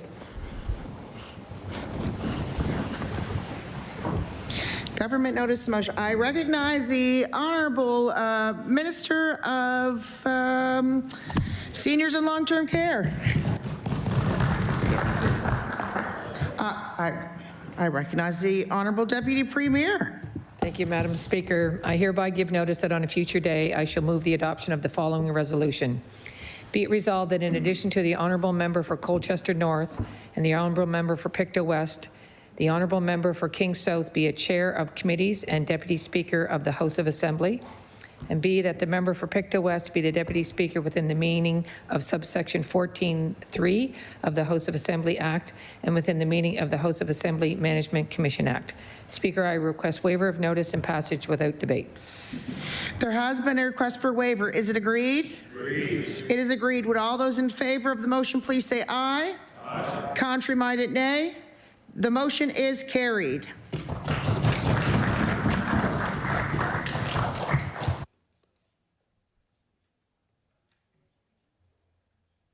Okay. I recognize the Honourable Minister of Advanced Education. Okay. Thank you, Madam Speaker. I hereby give notice that on a future date I shall move the adoption of the following resolution.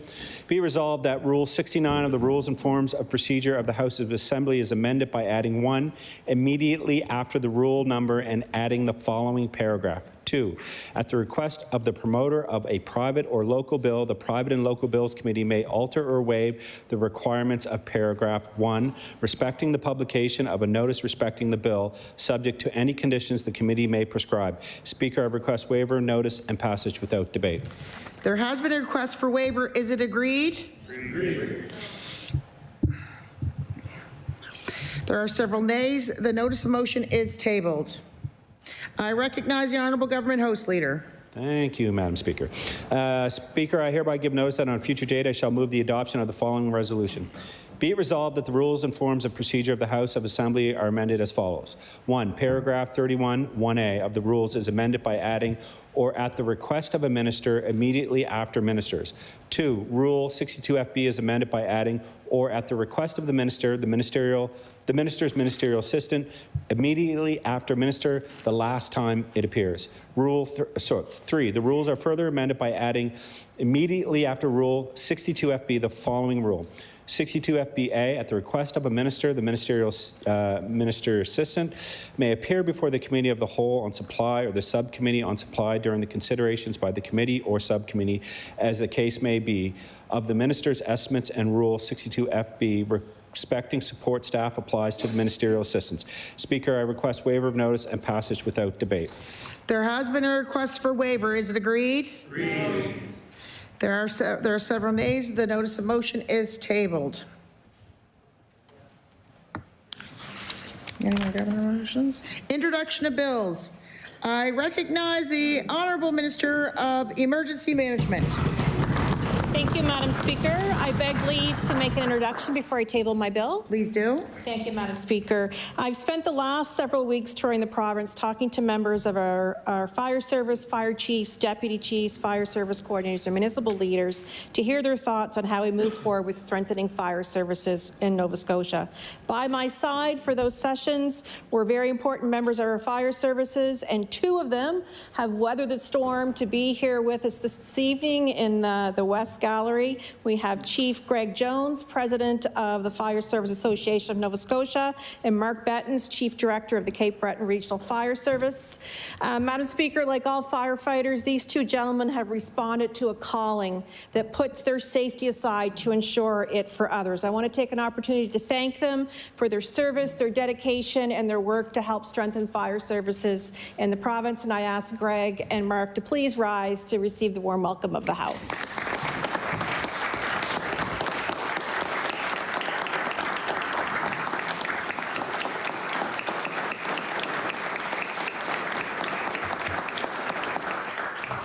Welcome to the House of the People, and we hope you enjoy yourselves, and thank you for everything that you do, and drive safe when you leave here tonight. Yeah. I recognize the Honourable Minister of Emergency Management. Thank you, Madam Speaker. I beg leave to introduce a bill entitled An Act to Provide Support for Fire Protection Services.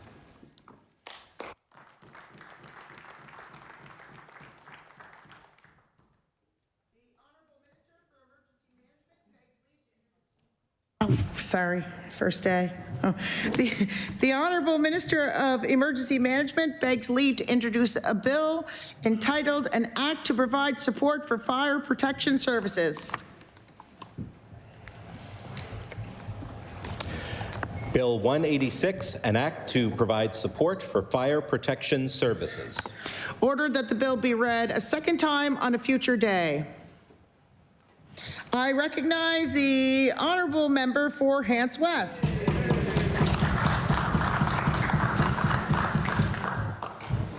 Madam Speaker, I beg leave to introduce a bill entitled An Act to Declare Windsor, Nova Scotia to be the birthplace of ice hockey.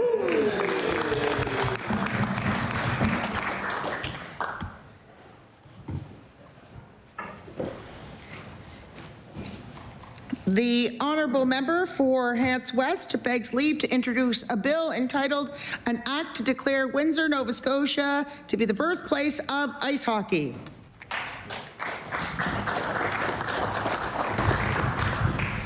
Bill 187, an act to declare Windsor, Nova Scotia to be the birthplace of ice hockey. Ordered that the bill be read a second time on a future day. I recognize the Honourable Member for Dartmouth North. Madam Speaker, I beg leave to introduce a bill entitled An Act to Initiate a Regulatory and Ownership Review of Nova Scotia Power Incorporated.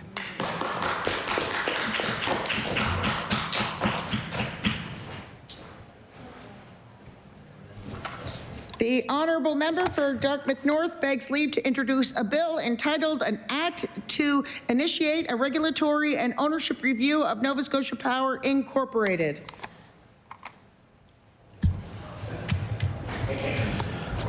Bill 188, an act to initiate a regulatory and ownership review of Nova Scotia Power Incorporated. Ordered that the bill be read a second time on a future date. I recognize the Honourable Member for Dartmouth North. Thank you, Madam Speaker. I beg leave to introduce a bill entitled An Act Respecting the Clean Energy Transition and Electricity Affordability.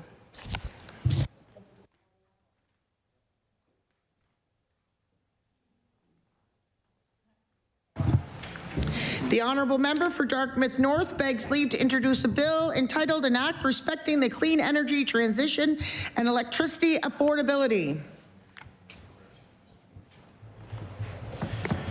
Bill 189, an act respecting the clean energy transition and electricity affordability. Ordered that the bill be read a second time on a future day. I recognize the Honourable Member for Halifax Citadel, Sable Island. Thank you, Madam Speaker. I beg leave to table a bill entitled An Act to Amend Chapter 158 of the Acts of 1919, an act to incorporate the trustees of St. Matthew's Church in Halifax and to consolidate the trustees of Fort Massey United Church, St. Andrews United Church, and St. Matthew's United Church.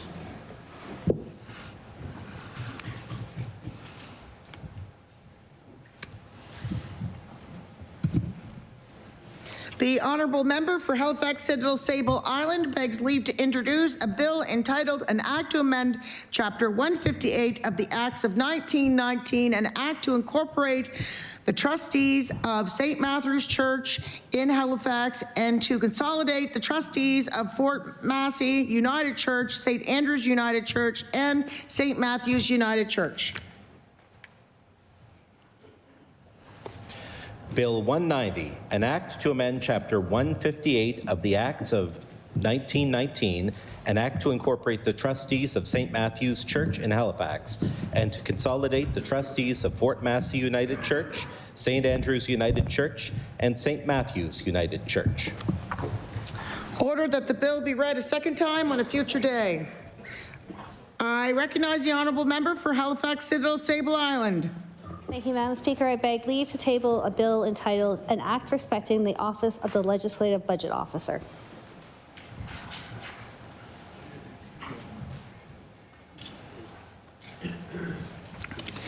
The honourable member for Halifax Citadel Sable Island begs leave to introduce a bill entitled An Act Respecting the Office of the Legislative Budget Officer. Bill 191, an act respecting the office of the Legislative Budget Officer. Ordered that the bill be read a second time on a future day. I recognize the honourable member for Sackville-Cobequid. Thank you, Speaker. I beg leave to table a bill, introduce a bill entitled An Act to Amend Chapter 34 of the Acts of 2001, the Lobbyist Registration Act.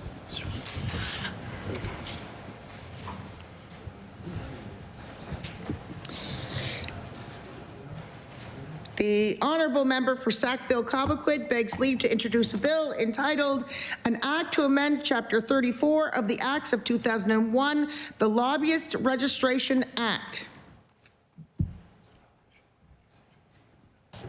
Bill 192, an act to amend Chapter 34 of the Acts of 2001, the Lobbyists Registration Act. Ordered that the bill be read a second time on a future day. Do we have any more bills? Seeing no more bills, we'll move to notice of motions. I recognize the honourable member for Dartmouth North.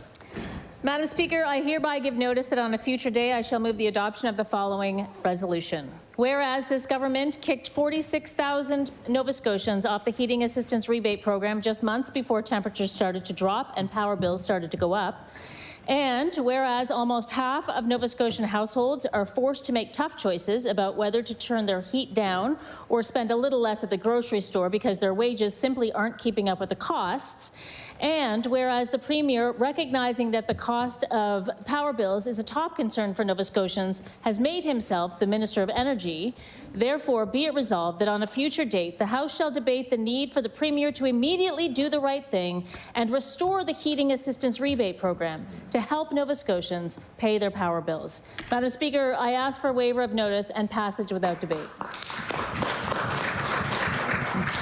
There has been a request for waiver. Is it agreed? No. There are several nays. The notice of motion is tabled.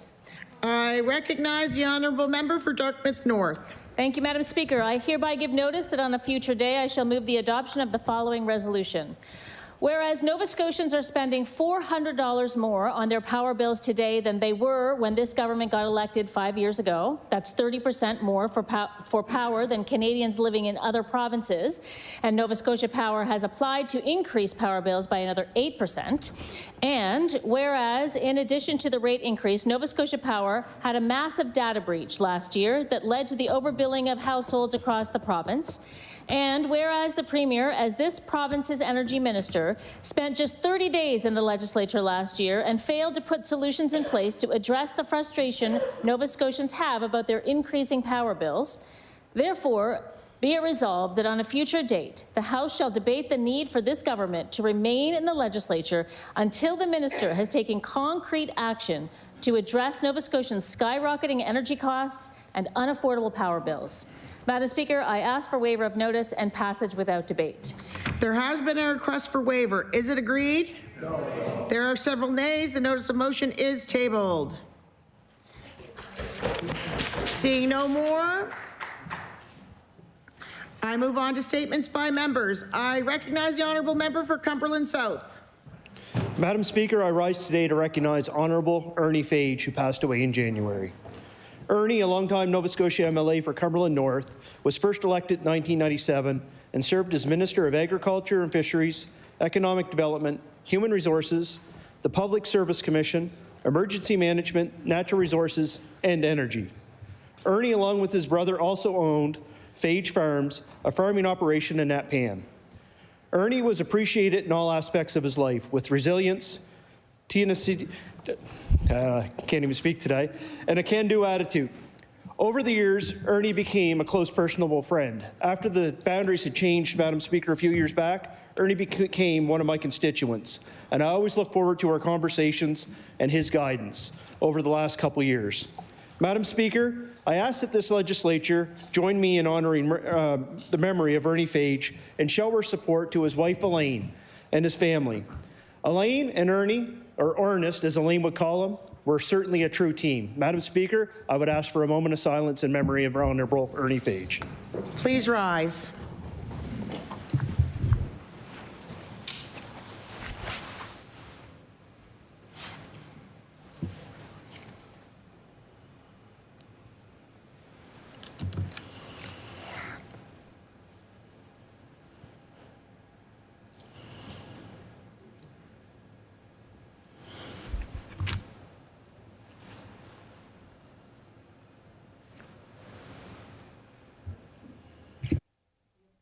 You may be seated. I recognize the honourable member for Dartmouth South. Thank you, Madam Speaker. Madam Speaker, I rise today to recognize Rachel Reid, the Nova Scotian author who brought us the culture-shifting Game Changers series. Her work has topped both the New York Times and Globe and Mail's bestsellers list and has led to the limited series TV sensation Heated Rivalry. Rachel's work has brought joy and inspiration to millions across the globe. At a time when hope can feel scarce and even hockey can make us sad, her stories remind us of the power of love, vulnerability, and belonging. But her impact goes much further. Her work is reshaping the cultural imagination around professional sports. It has sparked meaningful conversations about long-standing homophobia, especially in one of our most beloved sports, hockey. Rachel has proven once again why art matters, but especially why Nova Scotian and Canadian art matters. Thank you, Rachel, for your extraordinary work, and congratulations on your remarkable success.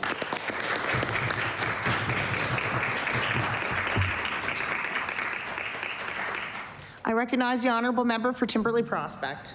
Thank you, Madam Speaker. I want to rise in this House today to recognize the passing of our former Chief Clerk, Neil Ferguson. As the Chief Clerk of the Nova Scotia Legislature for nearly a decade, Neil earned the respect of us legislators, but also fellow clerks across the country. Through his unwavering dedication, he demonstrated the profound value and enduring importance of our democratic institutions. Neil was a kind soul, always willing to share his extensive wisdom on the rules and procedures of the House, and his guidance was sought by many, and his generosity in sharing his knowledge enriched all who had the privilege of working alongside him.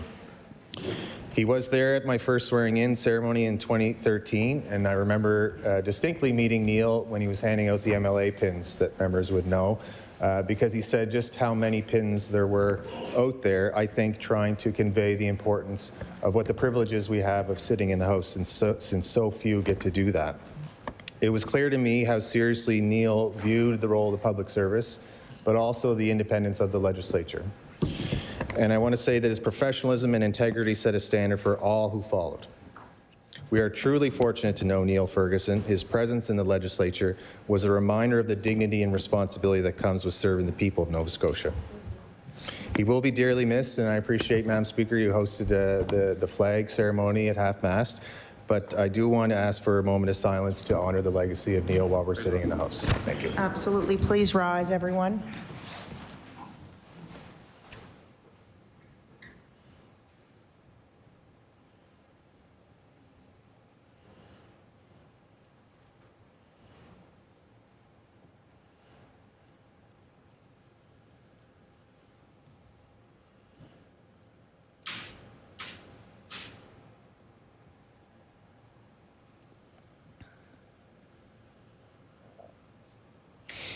You may be seated.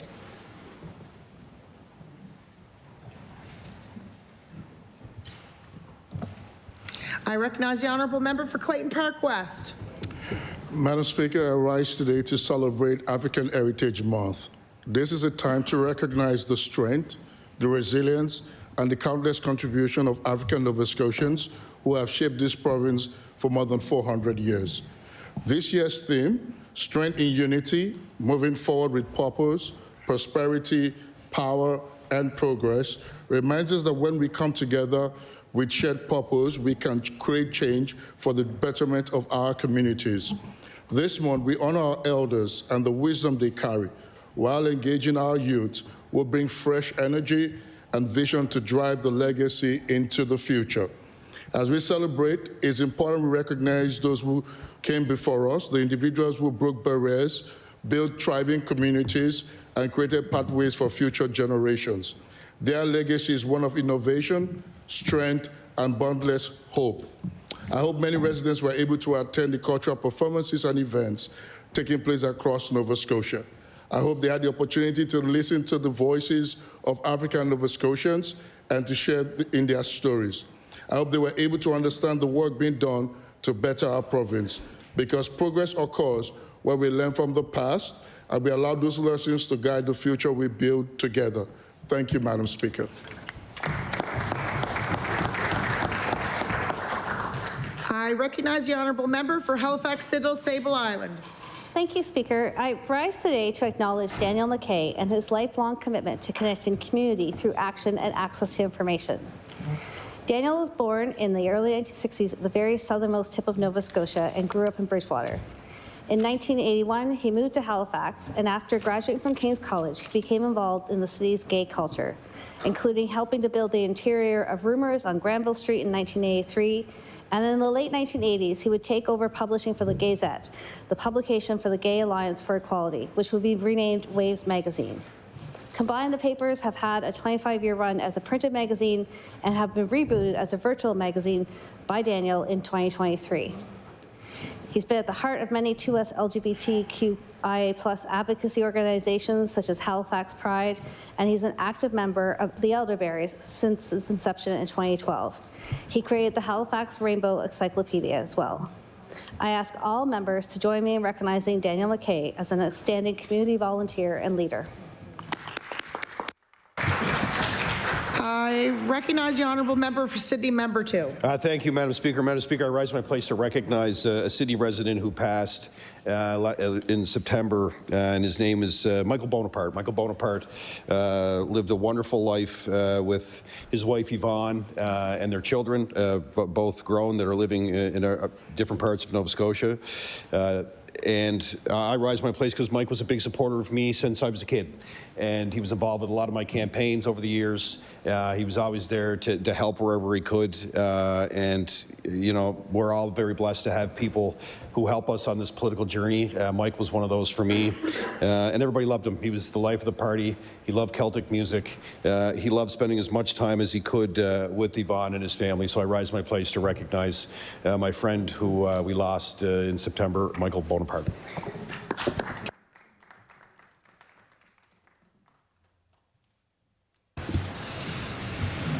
I recognize the honourable member for Bedford Basin.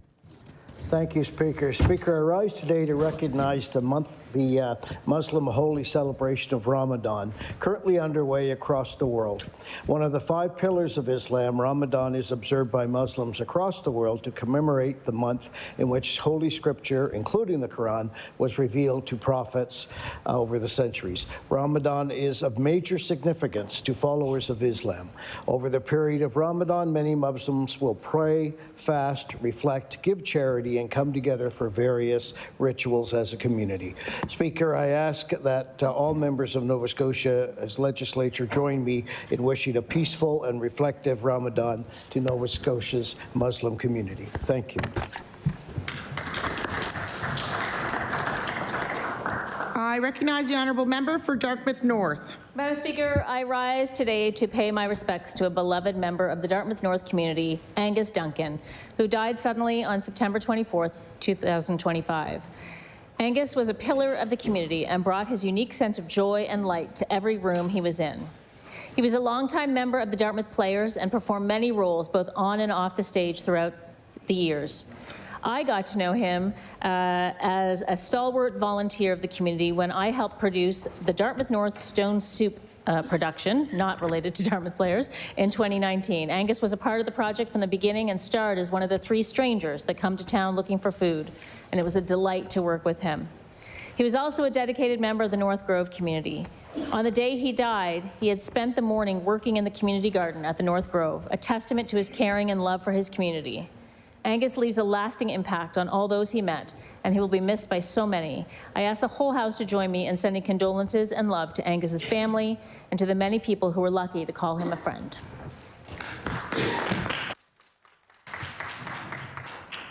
I recognize the honourable member for Timberley Prospect. Thank you, Madam Speaker. I rise today with a heavy heart to recognize the recent passing of Jane O'Neill. Jane was an exceptional lawyer whose career reflected both brilliance and integrity. Her career spanned clerking at the Supreme Court of Canada to becoming a respected partner at McGuinness Cooper, known for her intellect and strong advocacy. But beyond her remarkable professional accomplishments, Jane was a trusted advisor and a dear friend to many. As counsel to the Nova Scotia Liberal Party, she always provided steady and grounded advice. I'm sorry, member, and I'll keep track of the clock. Please, whoever has your phone off, although the 1916 music is lovely, we should not be hearing it right now. Please turn your phones off. Yeah, I'm going to recognize the honourable member, and I apologize, but it's still going.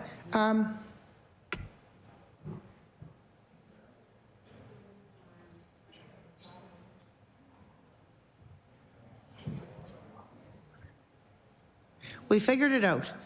We're going to start over. I recognize the honourable member for Timberley Prospect. Thank you, Madam Speaker. I rise today with a heavy heart to recognize the passing of Jane O'Neill. Jane was an exceptional lawyer whose career reflected both brilliance and integrity. Her career spanned clerking at the Supreme Court of Canada to becoming a respected partner at McGuinness Cooper, known for her intellect and strong advocacy. But beyond her remarkable professional accomplishments, Jane was a trusted advisor and a dear friend to many. As counsel to the Nova Scotia Liberal Party, she always provided steady and grounded advice. She generously gave her time and her talent to our party, and we are better because of her contributions. On behalf of our entire party and to me personally, I extend our heartfelt condolences to her family, especially her children, Sam, Audrey, and Bridget. We hope you take comfort in knowing how respected and admired your mother was. Thank you, Madam Speaker. Thank you, honourable member, and again, my apologies for interrupting during your statement. I recognize the honourable member for Kings West. Thank you, Madam Speaker. And I rise today to recognize Team Canada's men's hockey team and congratulate them on their silver medal performance at the 2026 Winter Olympics, and in particular to celebrate Nova Scotians who wore the maple leaf with extraordinary pride. We all shared in the heartbreak of a 2-1 overtime loss to the U.S., but the journey to that final was nothing short of remarkable, and at the heart of it were our Nova Scotians. Sidney Crosby led and inspired with distinction, something he has done his entire career. Nathan McKinnon delivered one of the tournament's most memorable moments, scoring the game-winning goal in the dying seconds of the semi-final to send Canada to the gold medal game. And Brad Marchand was at his best when it mattered most, battling, competing, and being that person you want on your team. Nova Scotia should be enormously proud. Silver is not the color they wanted, but the pride Nova Scotia feels today is golden. Please join me, Madam Speaker, in thanking Sidney Crosby, Nathan McKinnon, Brad Marchand, and all of Team Canada for their dedication, their resilience, and the silver they brought home to this country. Thank you, Madam Speaker. I recognize the honourable member for Cape Breton Centre, Whitney Pier. Thank you, Madam Speaker. I beg leave to make an introduction. Please do. Speaker, in the gallery today, we have the Vice President of Nova Scotia NSGEU, Hugh Gillis, is with us. We also have in the gallery from CUPE, Director Tracy Pinder, Taylor Johnson, Tammy Martin, Nelson Scott, and plus several other long-term care workers, Madam Speaker. I rise to welcome the members from CUPE, Nova Scotia, who have come to the legislature to bring attention to the problems in long-term care. They are asking this Conservative government to stop ignoring the hard-working long-term care workers of this province and offer them a fair deal instead of lining the pockets. Workers in long-term care provide care to one of the most vulnerable populations, our seniors. CUPE represented long-term care workers who have been working without a contract since 2023, Madam Speaker, despite repeated attempts to the bargain deal has failed. Madam Speaker, my solidarity with CUPE Nova Scotia. Thank you.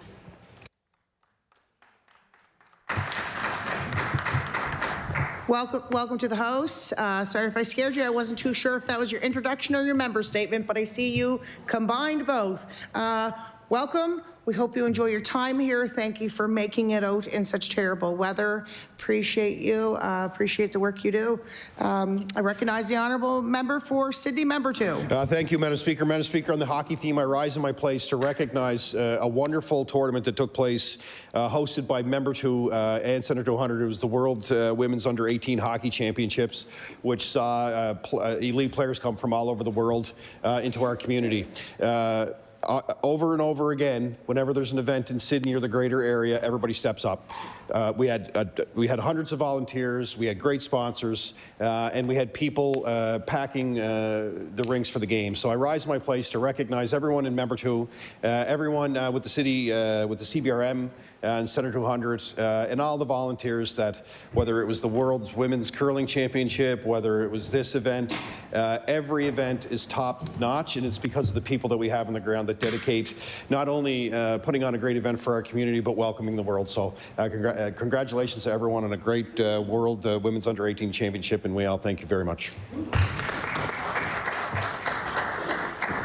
I recognize the honourable member for Hants West. Madam Speaker, I rise today to celebrate Team Canada's women's hockey team on their outstanding silver medal performance at the 2026 Winter Olympics. Over the entire Olympics, the team played against the best of the best, and their determination and skill made Canadians proud. As Nova Scotians, we have particular reason to celebrate. Forward Blair Turnbull, assistant coach Corey Chevrolet, athletic therapist Danielle McNally, and head coach Troy Ryan are all proud Nova Scotians who represented this province on the world's biggest stage. Their journey represents the years of dedication, sacrifice, and a love of the game that began right here at home. They are an inspiration to young athletes across the province and remind us what sport is truly about. Bringing communities together, celebrating excellence, and showing the world what we are capable of achieving. Madam Speaker, please join me in congratulating Team Canada's women's hockey team on a remarkable Olympic Games performance. Thank you, Madam Speaker. I recognize the honourable member for Lunenburg West. Thank you, Madam Speaker. I rise today to recognize the LaHave Islands Marine Museum on Bell Island, a local institution that plays an important role in preserving the inshore fishing traditions and community history of the LaHave Islands. Each August, the museum hosts its Fisherman's Memorial Service, a meaningful occasion that reflects the deep connection between these islands and the sea. This past summer, the service was followed by a dedication of a new memorial monument created by Ivan Higgins and commissioned through Cosby's Garden Centre to honor those who were lost at sea. The monument stands as a thoughtful and lasting tribute to the risks faced by fishing communities and the strength of coastal communities. I would also like to recognize Doug Bergen, who has served as president of the Museum Society for 26 years and was recently named the 2024 Canadian Museum Volunteer of the Year. His long-standing leadership alongside the work of dedicated volunteers such as curator Kathy Sullivan and Lise Bell, who led the memorial project, has helped ensure that local history is preserved and shared. Madam Speaker, I invite Nova Scotians to visit the museum during its seasonal opening and immerse themselves in the stories and spirit of the LaHave Islands coastal heritage. Thank you, Madam Speaker. I recognize the honourable member for Halifax Needham.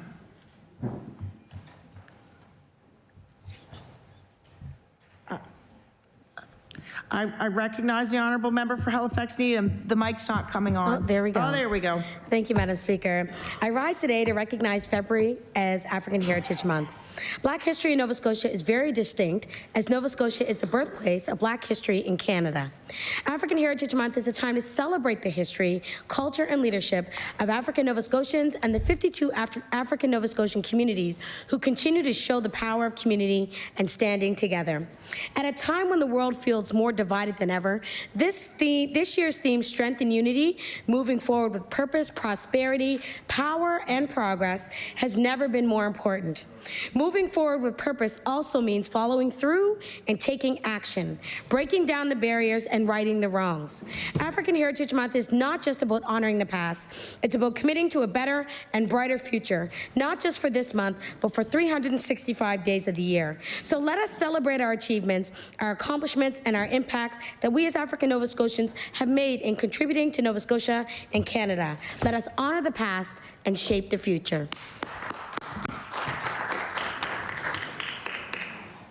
I recognize the honourable member for Cole Harbour. Thank you, Madam Speaker. Today, I rise to celebrate two of the Cole Harbour kids who wore the maple leaf at the Milano Cortina Olympic Winter Games and showed once again that Canada men's hockey team has deep roots in our province. Sidney Crosby has carried the hopes of a nation on his shoulders for 2 decades. His leadership on and off the ice inspired a team through the grueling journey to the gold medal game, even after an injury forced him to watch the final from the bench. And Nathan McKinnon rose to the moment when it was mattered most. His game-winning goal against Finland with 35 seconds left to play sent Canada to the final and will not soon be forgotten. Cole Harbour is a small place with a long memory, and we are honored that our community is home to these two amazing players, and we are so deeply proud of them. Thank you, Madam Speaker.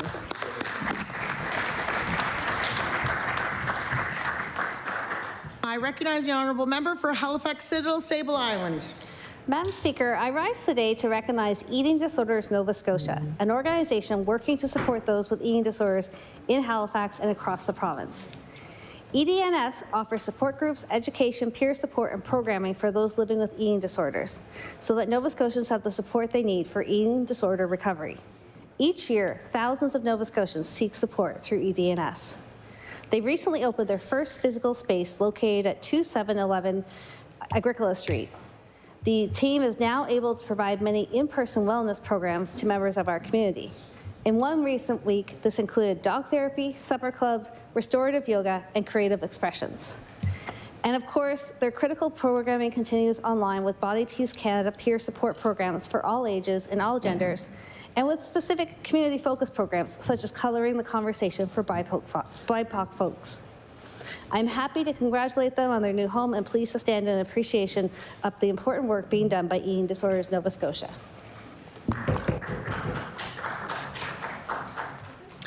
I recognize the honourable member for Hammonds Plains, Lucasville. Madam Speaker, I rise today to recognize Brad Marchand of Hammonds Plains, who has brought the same relentless, impossible to ignore energy to the 2026 Olympic Winter Games in Milan that could have defined his entire career. Brad has arrived in Italy managing an injury, expecting to play a supporting role, his words, not mine. Instead, he became one of the sparks that kept Canada's gold medal hopes alive. In the semifinals against Finland, with Canada trailing and the tournament on the line, it was Brad's line that changed the team's momentum and helped send the team to the final. That is who he is, a Nova Scotian who rises to the occasion. A silver medal in Milan is a remarkable achievement, and Brad Marchand, who made the Olympic debut at 37 years of age, is a chapter worthy of a career he has built.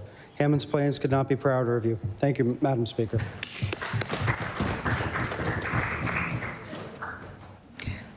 I recognize the honourable member for Dartmouth North. Okay. Madam Speaker, November 29th, 2025 saw the return of a particularly sweet Dartmouth tradition, the second annual cake run. Starting on Louise Court in Creighton Park, participants were invited to run as many loops of Lake Banook and Sullivan's Pond as they could within 8 hours. The winners, that is, those who did the most laps, would each take home a beautiful cake, and each runner was treated to an unlimited amount of cupcakes between laps. That's the kind of marathon I can really get behind. The cake run, organized by ultra-marathon enthusiasts Laura Slomway and Ian McGuinness and their dog Arthur, saw 54 people and 14 dogs participate, running more than 1,150 kilometers total. Laura and Ian and their cake-loving friends raised $1,800 for the SPCA in memory of their dog, Sweet Danny Boy. I asked the House to join me in congratulating Laura, Ian, and all those who participated in their successful cake run, and asked them to please make sure it comes back next year.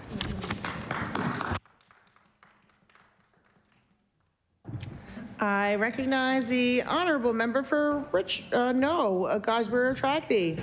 Thank you, Madam Speaker. I rise today to recognize African Heritage Month and to honour the rich history and lasting contributions of African Nova Scotians, particularly in communities of Sunnyvale, Lincolnville, and Upper Big Tracadie.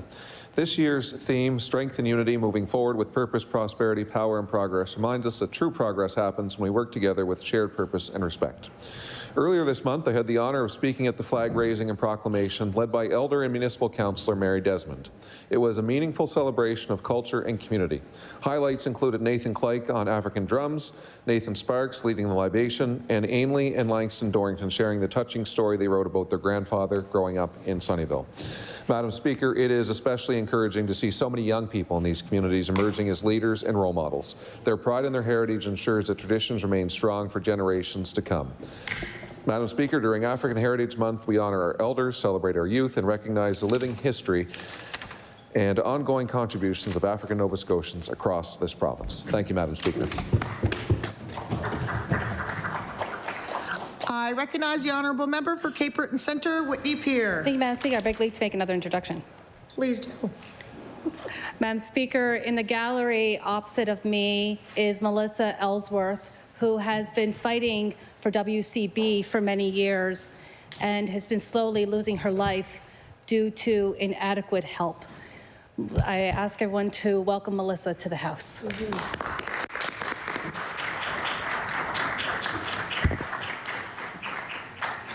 Welcome to the host of the people.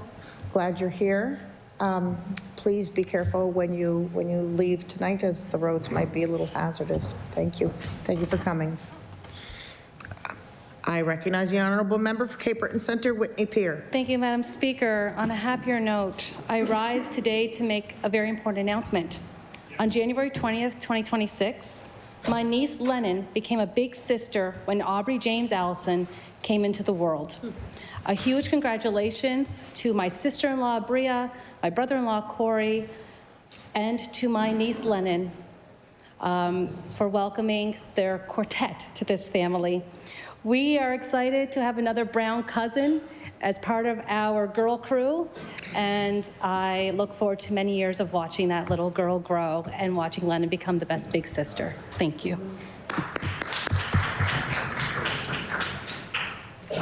I recognize the honourable member for Pictou Centre. Thank you, Madam Speaker. As we commemorate African Heritage Month, I want to make special mention of Henderson Paris. After his son experienced a racial incident at the Pictou camps of the NSCC, Henderson decided to do something positive, driven by love for community. It was to be the start of something bigger, something special, and something noble. In 1990, Henderson founded the Run Against Racism, and in the process became the symbol for the fight against racial discrimination in northeastern Nova Scotia. The run started with 4 runners, including Henderson, and grew to become a community event with several hundred runners each year, including students from all the local schools. More than 35 years ago, Henderson started a movement. Henderson also worked to ensure Viola Desmond was recognized and honored for being featured on our $10 bill. Her stand against racial injustice inspired a nation to do better. The Viola Desmond Wall on the historic Roseland Theatre was an important tribute, but a sensitive process. Henderson chaired the committee, making sure the significant project was brought to fruition. Henderson is known as the face that represents racial equality for all in Pictou County and northeastern Nova Scotia. Madam Speaker, on behalf of the members of the legislature, I'd like to take this opportunity to say thank you to Henderson and let him know that we all appreciate his hard work and dedication to this important issue. Thank you, Madam Speaker.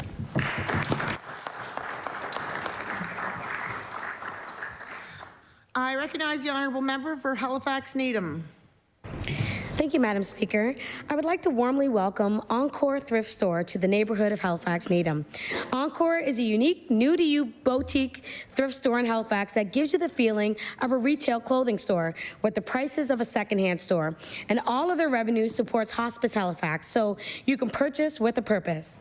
Hospice Halifax is a compassionate and supportive community of staff members, volunteers, and donors dedicated to making dying and living as comfortable and as meaningful as possible at the end of life.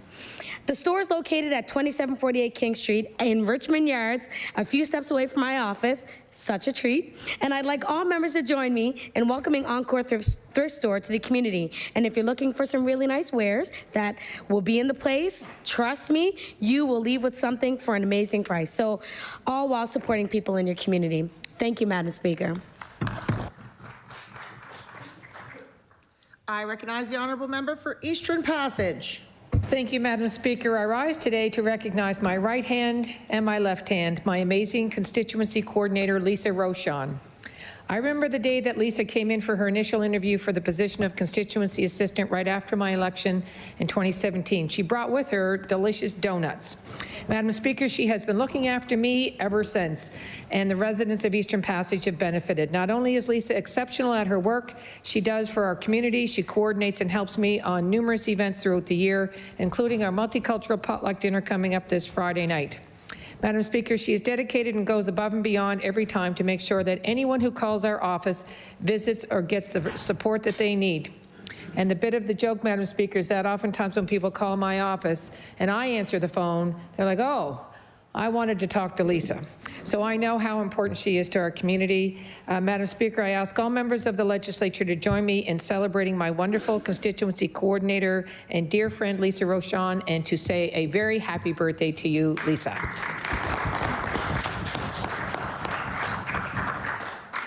I recognize the honourable member for Fairview Clayton Park. Speaker, I rise today to honor the life and legacy of Charles Charlie Robert Turner, a titan of the Fairview community who passed away on December 28, 2025 at the age of 90. As a dedicated educator, his professional impact was profound, serving as the principal of Fairview Elementary for 31 years, where he shaped the lives of generations of local students. Beyond the classroom, Charlie's faith and passion for service led him to various leadership roles at the Fairview United Church. His most enduring community legacy, however, was his collaboration with local churches to establish the Halifax West Ecumenical Food Bank. He was recognized as a community hero by Register's Digest and named an HRM Outstanding Volunteer in 2014.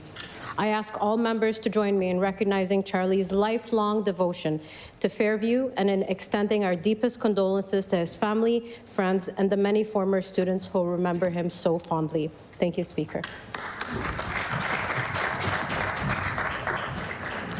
I recognize the honourable member for Colchester Musquodoboit Valley. Well, thank you, Madam Speaker, and welcome back. I rise today to celebrate the volunteers of the Middle Stewiacke Recreation Centre. Now, the Middle Stewiacke Recreation Centre used to be an elementary school, and when the elementary school closed due to suffering enrollment, a group of community volunteers dedicatedly got together and started the Middle Stewiacke Recreation Centre. It's a place where the community gathers. It's a real home for the community, whether it be a birthday party, pickleball, craft shows, and sometimes even celebrations of life. This provides a needed community center for the people of Middle Stewiacke. So to the staff and volunteers of the Middle Stewiacke Recreation Center, thank you for the time and effort you put in. This is a great, great facility for that community. And stay tuned, cell service is coming this summer. Thank you, Madam Speaker. I recognize the honourable member for Halifax Armdale. Thank you, Madam Speaker. Madam Speaker, I rise today to recognize a constituent of mine, Melba McEachran, who, as we speak, is waiting to celebrate her 101 birthday. I met her last year when I was canvassing, and she asked me, what are you doing about collaborative health care centres, and why aren't we doing more? Melba recently had a setback in her health, But one of the greatest stories she told me is that her first time she voted was in 1943, because women were not allowed to vote until 1929. So the first time she voted was in 1943, and at that time she voted for a member of the NDP, no surprise in Ontario, because as a teacher she saw many children in rural areas, Western Ontario, living with rickets and poverty, and the NDP candidate at the time was offering free milk and meals in schools at the time. So Melba, I hope you're listening, and I hope you get well, and I'll see you at your next birthday.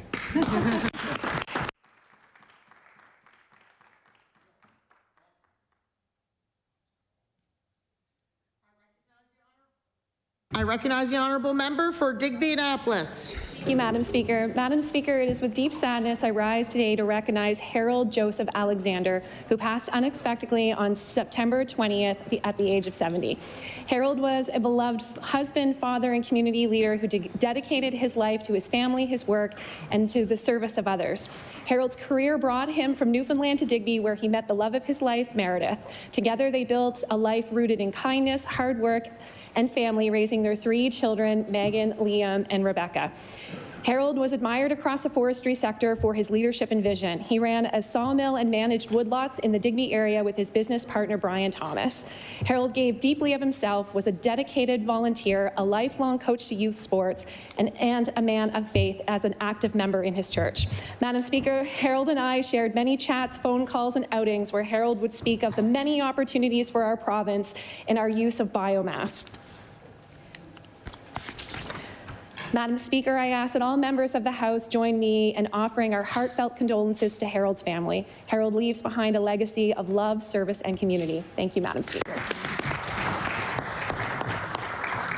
I recognize the honourable member for Fairview-Clayton Park. Speaker, I rise today to recognize a remarkable Black entrepreneur, Appy, the owner of Fairview Clayton Park's own Halifax Braids. Appy has been empowering the Black community in Nova Scotia to continue their natural hair journey. Appy's own experience began with postpartum alopecia and difficulties finding extensions for herself that matched the right texture and style. Faced with a lack of options, Appy was motivated to become a certified hairstylist through the Cosmetology Association of Nova Scotia. Using her skills, Appy launched Appy the Wigologist and later founded Halifax Braids, a one-stop salon dedicated to providing premium wigs, textured extensions, and protective styles that serve the Black community and anyone seeking to care for their natural hair. Her work is not only about beauty, but about empowerment. Her work helps people facing hair loss or those simply wishing to feel confident, proud, and to celebrate their natural selves. Thank you, Speaker. Order. Order, please. The time allotted has elapsed.